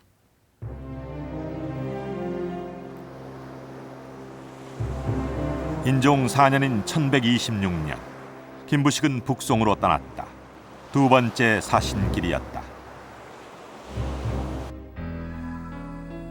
김부식은 당시 송나라에 잘 알려진 인물이었다. 2년 전 송나라에서 편찬된 고려도경에 그의 인물화가 실리고 고려에 그의 학식을 따를 자가 없다고 알려져 있었다. 그렇지만 소옹조정은 그를 막았다. 황성인 개봉에는 들어가지도 못하고 명주에서 해를 넘기며 기다려야 했다. 무려 8개월을 기다리다 결국 돌아오고 말았다.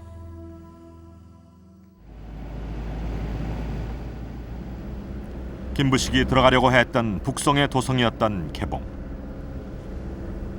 당시 개봉은 인구 50만이 넘었던 세계에서 가장 큰 화려한 국제도시였다.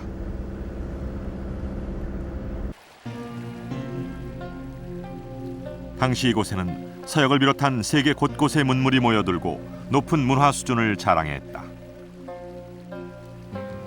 당시 송나라는 문인들을 등용한 관료 정치로 군사력 대신 문화와 경제력을 바탕으로 번성했다. 당시 고려의 지식인들은 송나라의 높은 문화 수준을 동경하고 있었다. 그러나 송나라는 거란의 요나라와 신흥 여진족이 세운 금나라의 위협을 받고 있었다. 그래서 고려와 연합해 이들에 대응하려고 노력했다. 이러한 사정으로 송나라는 고려의 사신이 도착하면 대대적인 접대를 해왔다. 소동파가 고려 사신에 대한 과도한 접대를 비판하는 글을 남길 정도였다. 그런데 고려 사신으로 김부식이 도착했는데 송나라 조정은 왜 그의 입경을 막고 있었을까?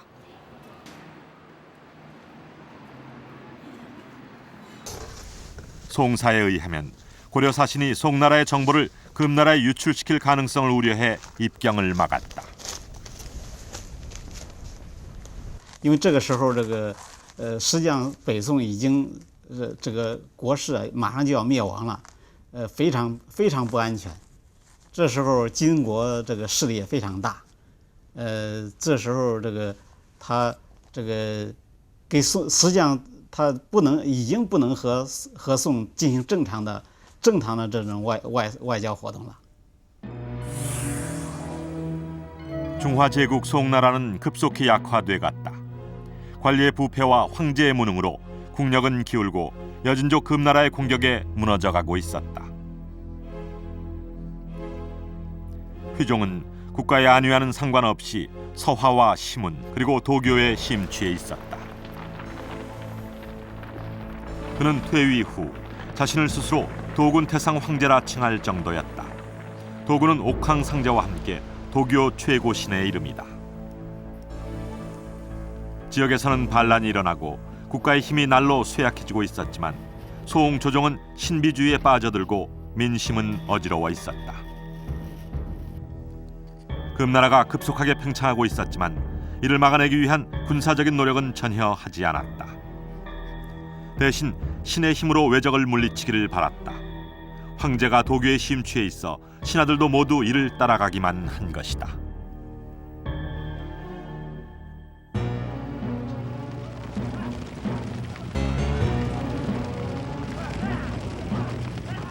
김부식이 도착했던 흠종 원년, 금나라군이 몰려들었다. 휘종은 스스로 황제에서 물러나 아들 흠종에게 제위를 넘겨주고 남쪽으로 피했다. 금나라 군대가 개봉을 포위했다. 그러나 흠종 역시 별다른 대책을 세우지 않고 금나라 군대를 돈으로 회유할 생각만 하고 있었다. 뿐만 아니라 송의 병부상서 손부는 도송의 방어를 도교 도사에게 맡기자는 제안까지 하게 된다. 这个时候，宋钦宗啊，受到就是有一些大臣就给宋钦宗说有一个这个道士叫郭京，他说啊，这个金兵啊很好退啊，他们只要能让我做法，请来这个6甲神兵啊，天兵天将6甲神兵，就很容易就能够把他这个打败。这个宋钦宗一听很高兴，说正发愁没法退敌呢，就很高兴，就说那你赶快把他请过来，让他这个召集六家神兵，把金兵推走。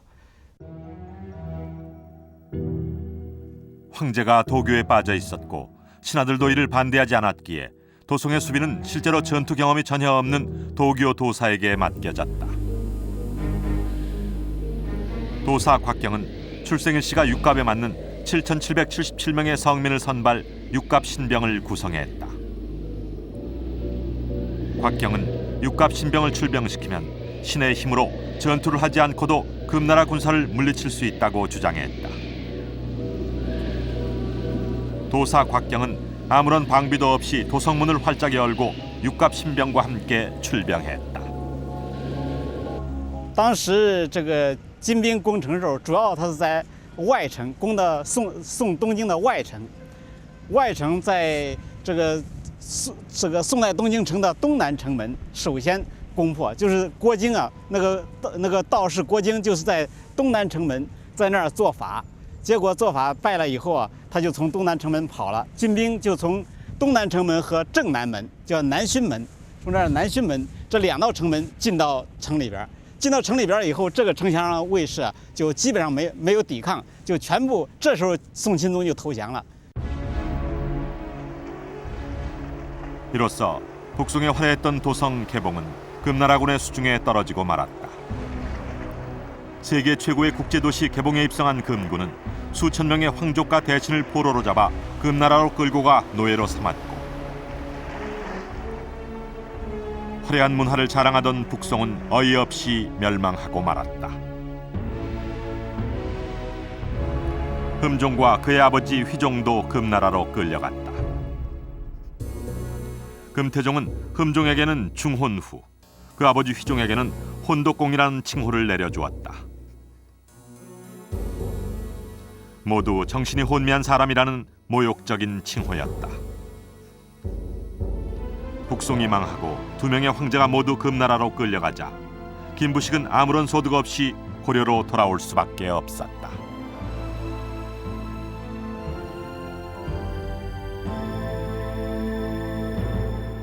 북송의 마지막 황제인 흠종입니다. 김부식이 즉위를 축하하기 위해서 사신으로 갔었지만 만나지 못했던 황제입니다. 이 흠종은 그의 아버지 휘종과 함께 금나라로 끌려가 비참한 최후를 맞이하게 됩니다. 신흥 세력 금나라는 건국 후 불과 10여 년 만에 요 나라를 멸망시키고 북송마저 멸망시켰습니다. 그러나 김부식이 송나라에서 돌아올 무렵 고려 조정에서는 송을 도와 금나라를 정벌하자는 주장이 펼쳐지고 있었습니다. 바로 묘총과 정지상 등의 금국 정벌론자들이었습니다. 이들은 풍수지리와 음양오행설로 국왕인 인종의 마음을 움직여 금나라 정벌과 서경천도, 칭제건원, 즉 왕을 황제라 부르고 독자연호의 사용을 주장하고 있었던 것입니다. 송나라의 멸망을 목격하고 돌아온 김부식은 이들의 주장에 동조할 수 없었습니다. 국제정세를 무시하면서 신흥강국 금나라와 전쟁을 벌이자는 것은 나라를 멸망에 이르게 할지도 모르는 위험한 주장이었기 때문입니다. 고려사 자료에는 김부식이 송나라에서 돌아오기 직전 고려 조정에서 있었던 논의를 싣고 있다. 정지상, 김한 등이 아뢰기를 때를 놓쳐서는 안 됩니다. 출병하여 송나라군을 응접해 큰 공을 이루고 주상의 공덕이 중국사에 길이 남도록 하소서. 바로 금국 정벌론이었다. 고려에서 금나라를 치자고 하는 것은 전혀 납득할 수가 없는 그 주장입니다. 그리고 그 당시 금나라를 치는 행위가 일어났다고 하면은 고려는 아마 엄청난 이 피해를 봤을 거고 고려 왕조 자체가 송나라와 같은 격이 되지 않았다고 보장할 수가 없습니다. 고려 왕조의 유지에도 아마 대단히 이 장담할 수 없는 상황이 벌어졌을 겁니다. 당시 고려는 한 해 전에 일어난 이자겸의 난으로 개경 궁궐이 모두 불탄 혼란한 상황이었다. 이에 묘청 일파는 서경, 즉 평양으로 천도하기를 주장했다. 서경의 임원역을 보니 이는 풍수지리에서 말하는 대화세 입으로 만약 궁궐을 세워 옮기시면 천하를 합병할 수 있을 것이요 금나라가 예물을 가지고 스스로 항복할 것이며 36개 나라가 다 우리의 신하가 될 것입니다. 마침내 서경의 궁궐을 짓게 되자 묘청은 궁궐터에서 군사들에게 횃불과 촛불을 들게 하고 백마끈을 잡아당기며 태일옥장 보법이라는 도참 비수를 행했다. 자주 서경으로 행차하시어 재앙을 없애고 복을 모아 무궁한 왕업을 누리소서. 묘청의 주장에 정지상이 화답했다. 묘청의 주장은 성인의 법이므로 어기지 마소서.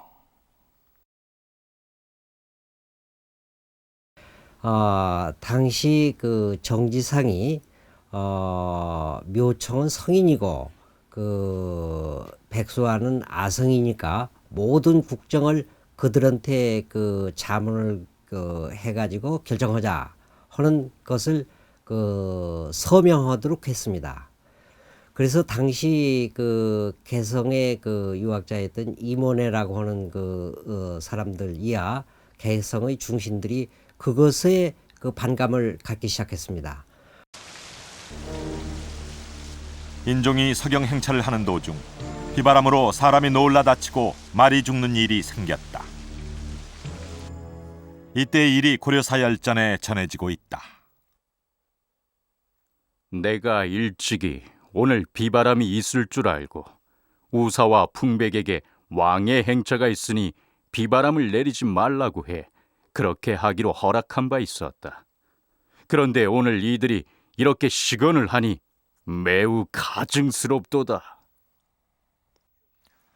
묘청의 이런 허황된 주장에도 인종의 신임은 계속됐다. 묘청 일파가 길지라고 주장한 곳에 지은 대화궁에 벼락이 30여 차례나 발생하자 대신들의 반발은 더욱 심해졌다.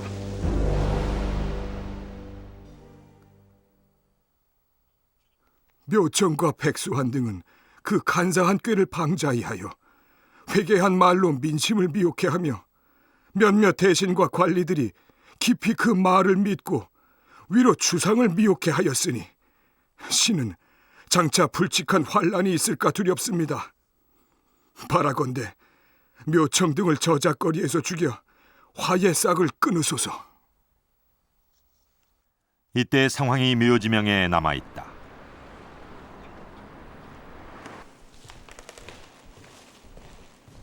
묘청 일파를 처벌하도록 인종에게 간하다가 인종의 미움을 사서 좌천됐던 문공유의 묘지명이다. 묘청 일파는 서경 천도가 여의치 않자 이를 이루기 위해 조작극을 벌이다 탄로가 나게 된다. 몰래 병에다 떡으로 작랑 주머니를 만들어서 성유 기준 그 안에 기름을 채웠다. 그래서 치무 대동강에 집어넣었다. 묘청 일파는 떡 속에 기름을 넣어 기름이 조금씩 대동강에 흘러나오도록 하고는 이를 용이 침을 토해놓은 상스러운 징조라 주장했다. 그리고는 백관이 글을 지어 치하하도록 왕에게 주청했다.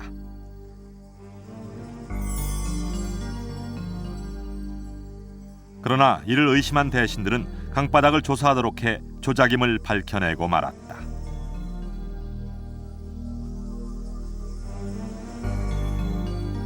개경 중신들의 반대로 서경 천도로는 점차 힘을 잃어갔다.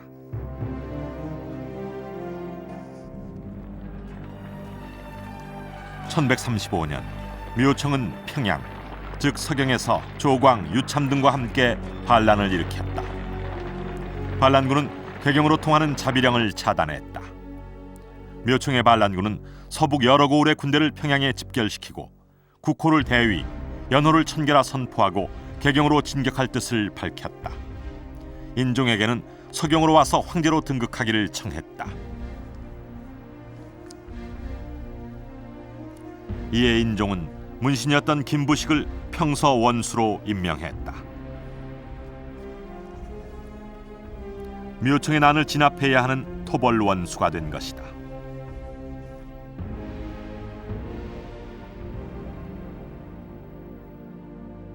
김부식은 출정에 앞서 개경에 남아있던 묘청 일파인 정지상, 김수환, 김한을 몰래 궁 밖으로 불러 참수했다. 인종에게는 사후의 재가를 얻었다. 김부식은 토벌 원수로 서경을 향해 출병했다. 서경 내부에서는 바로 묘청의 목을 잘라 바쳤다. 그러나 나머지 반란군은 저항을 계속해 반란은 1년이 지나서야 진압될 수 있었다. 묘청의 난은 민족주의 사학자 신채호에 의해 자주적인 서경 천도 운동으로 변했다. 신채호는 김부식이 이겼으므로 사대주의가 이 땅에 자리 잡고 말았다고 아쉬워했다.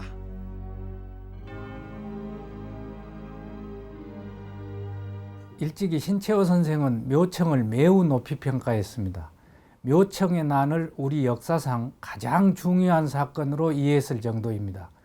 그리고 김부식을 사대주의자로 매도했습니다. 이처럼 신채호 선생이 묘청을 높이 평가한 것은 묘청이 고려의 국왕도 황제라고 칭하고 독자적인 연호를 사용해야 한다는 칭제 근원론과 당시 중국의 지배자가 된 금나라를 정벌하자는 금국정벌론을 주장했기 때문입니다. 일제시대의 한국사를 연구한 신채호 선생은 이러한 주장에 큰 감동을 받았던 것입니다. 김부식의 생각은 달랐다. 건원하여 황제로 칭호하자는 것은 금을 분노케 하여 일을 만들고 그 틈을 타서 자기의 붕당이 아닌 사람을 처치하고 방자히 반역을 하려 하는 것입니다. 칭제 건원이 국가를 위한 것이 아니란 주장이다. 그러니까 이때 이 김부식 생각은 묘청이가 통일에 대한 분열주의자로 생각을 했어요. 그러니까 송나라 가봐도 그 나라가 이렇게 엉망이고 우리나라도 이게 엉망진창이니까 이제 이상 싸우면 안 된다 하는 생각이 아마 그 김부식 생각 같습니다. 그래서 자기는 묘청을 분열주의자로 응징을 하고 전 이런 얘기를 했어요. 묘청난을 진압한 지 딱 10년 만에 책을 썼습니다. 그래서 어떻게 보면 묘청 진압 10주년 기념 작품이다. 좀 과장된 표현입니다. 그렇게까지 얘기를 했어요. 김부식은 북송이 금을 가벼이 보다 나라가 망하고 황제마저 끌려가 버린 것을 지켜보았다.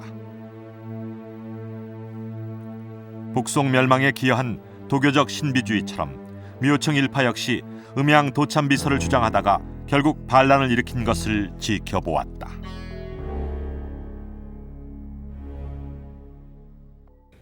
이분이 그래서 철저하게 왕을 살해한 사람, 왕을 도태한 사람을 반역으로 받고 그러니까 왕을 죽인 사람은 반드시 역적입니다.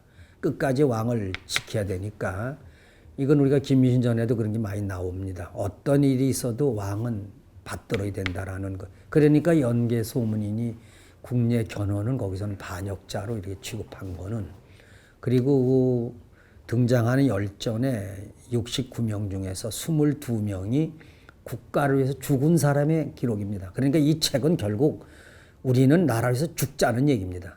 죽어서 나라의 어떤 영생을 지키는 강한 그런 어떤 그 뭐 민족주의라는 말은 할 수는 없어도 하여튼 그런 국가를 앞에 내세운다고 하는 이거는 김부식이 아마 상당히 우리가 긍정적인 면으로 볼 수 있는 거 아니냐. 유학자 김부식은 어떻게 하면 국가가 멸망하게 되는가 하는 교훈을 역사를 통해 밝히고자 했던 것이다. 김부식은 묘청의 난을 진압한 후 임기를 1년 남겨둔 상태에서 재상직에서 스스로 물러납니다. 그리고는 삼국사기를 집필하게 됩니다.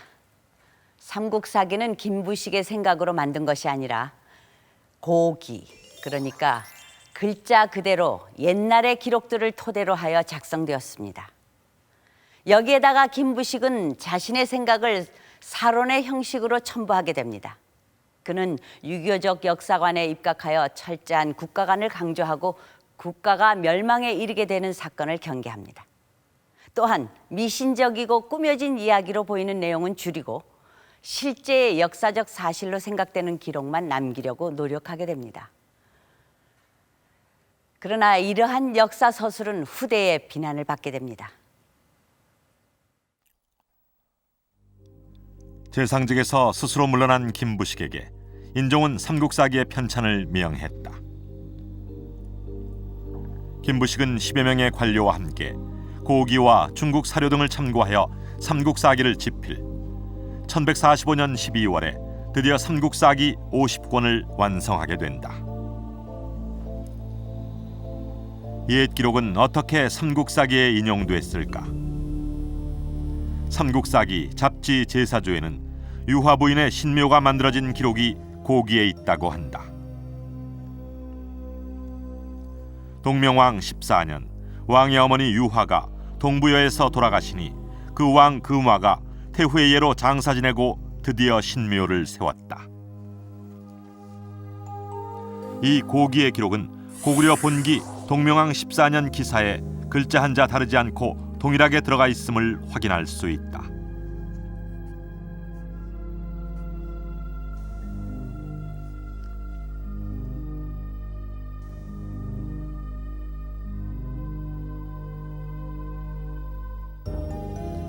김부식이 1000년 전의 일을 정확히 기록할 수 있었던 이유는 바로 이런 고기가 있었기 때문이다.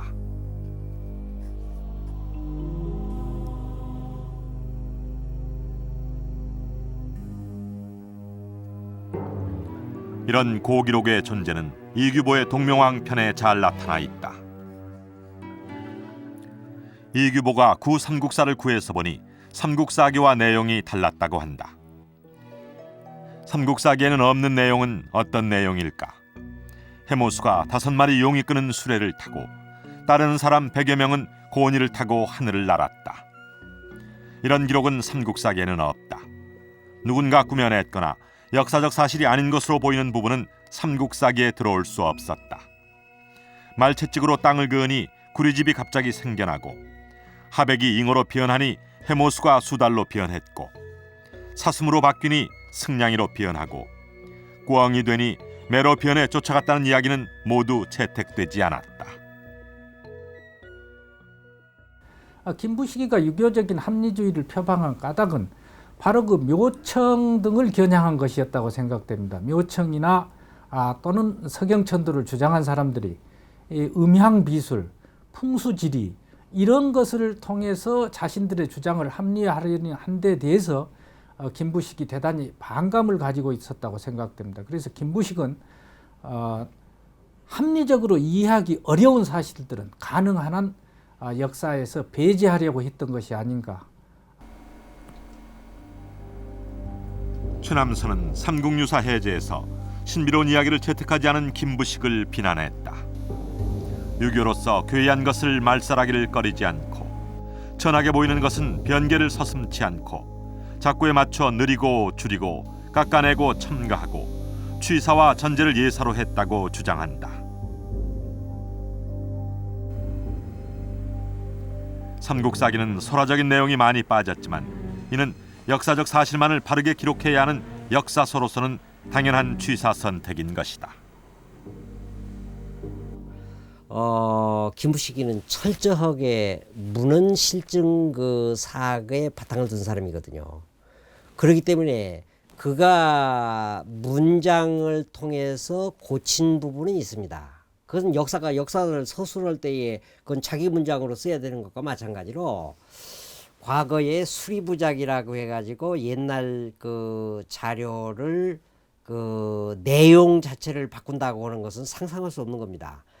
자기가 그 자료를 취하지 않아 가지고 이 포기하는 수는 있어도 없는 사실을 날조해 가지고 만든다고 하는 것은 그 당시의 문화적 성격을 전혀 모르는 그 사람들의 얘기입니다.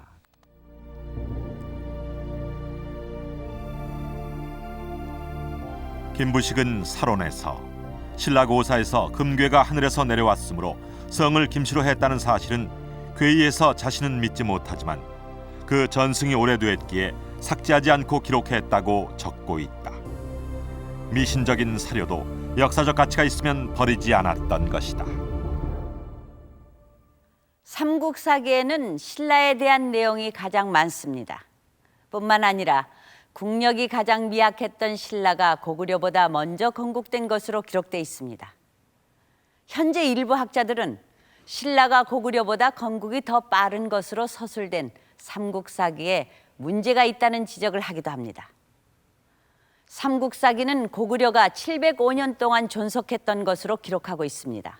그런데 중국 사서 신당서에는 고구려가 900년간 존속했다는 주장이 기록돼 있습니다.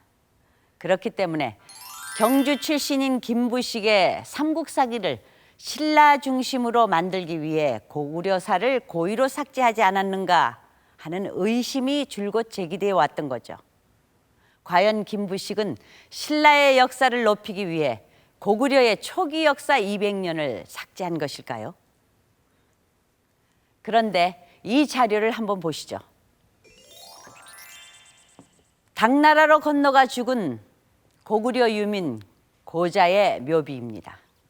여기에는 고구려가 건국되어 망하기까지 708년이었다고 기록돼 있습니다. 이는 중국 기록보다 오히려 김부식의 삼국사기와 흡사합니다. 김부식이 고구려의 초기 역사 200년을 삭제한 것이 아니란 증거인 셈입니다. 이처럼 삼국사기는 김부식이 자신의 의도대로 고쳐 쓴 역사서가 아니라 당시까지 있었던 문헌과 자료에 철저히 근거한 것으로 봐야 합니다.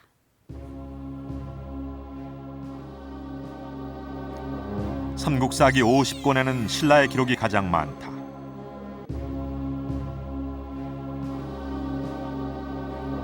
신라는 통일신라 시기를 포함하고 있으므로 통일신라 시기의 5권을 제외하면 삼국사기가 신라 위주의 사서라고 보기는 어려워진다.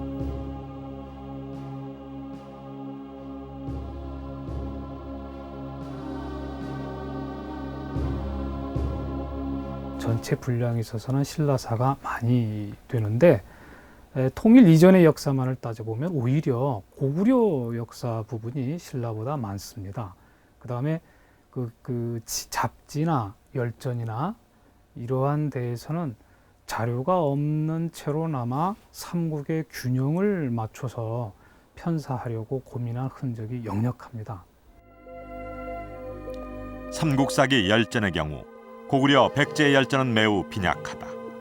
더구나 고구려 을파소, 명림답부 열전 등을 본기의 내용과 비교하면 거의 동일하다. 억지로라도 열전을 만들어 넣으려고 노력했던 것이다. 본기를 기술을 하고 나서 그 기록을 다시 취하고 한 것은 역시 자료의 어려움 때문에라고 할 수가 있겠지요. 삼국사기 편찬에 있어서 자료의 어려움은 본기와 열전 잡지에 걸쳐서 두루 나타나는 것이고요. 특히 잡지에서는 편찬자가 직접적으로 고구려와 백제에 관한 기록은 거의 다 사라져서 부득이 중국적 문헌이나 또는 옛 기록에서 찾아서 적을 수밖에 없다라고 그 어려움을 몇 군데에서나 토로한 적이 있습니다. 김부식은 국가의 멸망으로 사료들이 사라진 고구려 백제의 역사를 신라와 균형을 맞추기 위해 노력했을 뿐 신라 위주로 역사를 꾸미지는 않았던 것이다.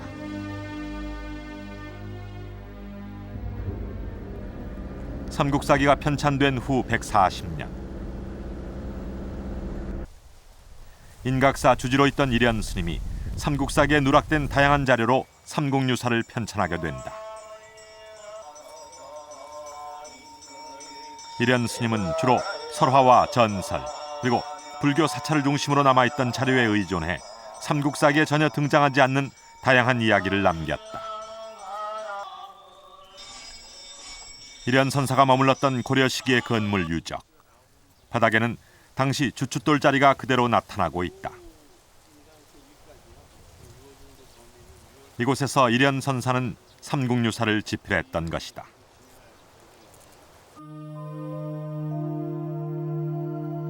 일현 스님이 남긴 삼국유사는 삼국사기와 여러 면에서 비교된다. 삼국사기가 사대적이라는 비난을 받는 것에 비해 삼국유사는 자주적인 역사관을 가진 것으로 평가받고 있다. 삼국유사를 보면 삼국유사 편찬자들이 삼국사기를 삼국본사라고 하고 지칭한 예들이 여러 군데 나옵니다. 따라서 삼국유사 편찬자들은 삼국사기를 엄연한 본사로 간주한 것이고 유사는 삼국사기를 전제한 유에서의 나머지 일들입니다. 비유하자면 삼국사기는 우리 고대 삼국의 역사를 복원하는 데 근본 줄기라고 한다면 삼국유사는 그 근본 줄기가 있음으로 하여 비로소 제 위치를 차지하는, 따라서 그러한 근본 줄기를 풍부하게 만들 수 있는 그러한 내용이라고 비유하면 되겠습니다. 삼국유사는 고조선의 역사를 기술하여 우리 역사로 자리 잡게 하는 기여를 하게 된다. 이련 스님이 단군과 고조선에 대한 역사를 정리해 남기고 있음에 비해 삼국사기는 이에 대한 정확한 기술이 전혀 없다. 이련 스님과 달리 김부식은 왜 고조선의 역사를 기술하지 않았을까? 삼국사기 연표를 잘 안 읽어봐서 그렇습니다. 삼국사기 연표 서문을 보면은 분명히 나와 있습니다. 우리나라 역사가 오래되고 했지만은 사실 역사적인 기록을 보면은 그대로 올라갈수록 정말 볼 게 없다. 희박하고 믿기가 어렵고 그다음에 아주 절렬하고 하기 때문에 비교적 역사 서술이 가능한 삼국시대로부터 기점을 잡아서 쓰겠다 라고 이렇게 밝히고 있습니다. 그 이전의 역사를 통째로 부정한 게 아닙니다. 역사 서술 기점을 삼국시대로부터 잡은, 삼국사기가 단대사라고 하는 것을 갖다 모르기 때문에, 그걸 간과하기 때문에 모든 것을 삼국사기에 다 요구하다 보니까 그런 얘기가 나오는 거죠. 삼국사기는 단대사입니다. 사마천의 사기와 다릅니다. 사마천의 사기는 중국의 역사가 시작된 이래 것을 전체를 다 담았거든요. 그러나 삼국사기는 사기란 명칭은 받아 썼지만은 기점이 삼국시대부터 쓰는 겁니다. 김부식은 삼국사기를 짓도록 명받았다. 삼국사기는 이름 그대로 삼국의 역사였던 것이다. 특히 삼국사기 편찬의 태도를 보면 중국 측 자료에 나와 있는 정보하고 우리의 고유한 자료에 나와 있는 정보가 서로 상충할 때 김부식 등 삼국사기 편찬자들은 거의 예외 없이 우리 측 자료가 옳다라고 논증을 하고 있습니다. 이러한 것을 보면 자료를 중국 중심적으로 편향되게 수용하고 편찬했다고 평가할 수는 없는 것입니다. 김부식을 굳이 비난한다면 사대주의자라기보다는 국가지상주의자라고 말할 수 있을 것이다. 삼국사기에서 사대주의로 오해될 수 있는 구절은 이웃나라와 무리한 전쟁을 벌이다가 나라를 멸망시킨 것에 대한 비난에서 나온다. 한 국가의 멸망을 직접 목격한 지식인 김부식은 전쟁을 막고 국가를 유지하기 위해서는 강한 이웃나라와의 관계에서 외교적 수단이 필요함을 주장한 것이었다. 삼국사기와 김부식에 대한 오해는 대부분 근거가 부족한 것으로 밝혀지고 있습니다. 김부식은 부족한 사료를 토대로 최대한 공정하게 사설을 편찬하기 위해 노력했습니다. 김부식에 대한 부당한 평가를 바탕으로 삼국사기까지 사대주의에 오염된 가치 없는 사서로 규정해서는 안 될 것입니다. 삼국사기를 부정하게 되면 우리의 고대사도 함께 사라지기 때문입니다. 김부식은 삼국사를 중국 제후국의 역사인 세가 대신 독자적인 본기로 남겨두었습니다. 고구려사가 어디에 귀속되어야 하는가를 둘러싼 역사적인 논쟁이 진행 중이지만 삼국사기 고구려 본기의 존재로 인해 고구려사는 중국사가 아닌 우리의 역사로 남을 수밖에 없는 것입니다. 김부식은 사대주의적인 목적으로 삼국사기를 쓰지 않았습니다. 중국의 역사는 알면서 우리의 역사는 잘 모르는 현실을 바로잡고 후세에 우리의 역사를 정확히 남기기 위해 삼국사기를 지었던 것입니다.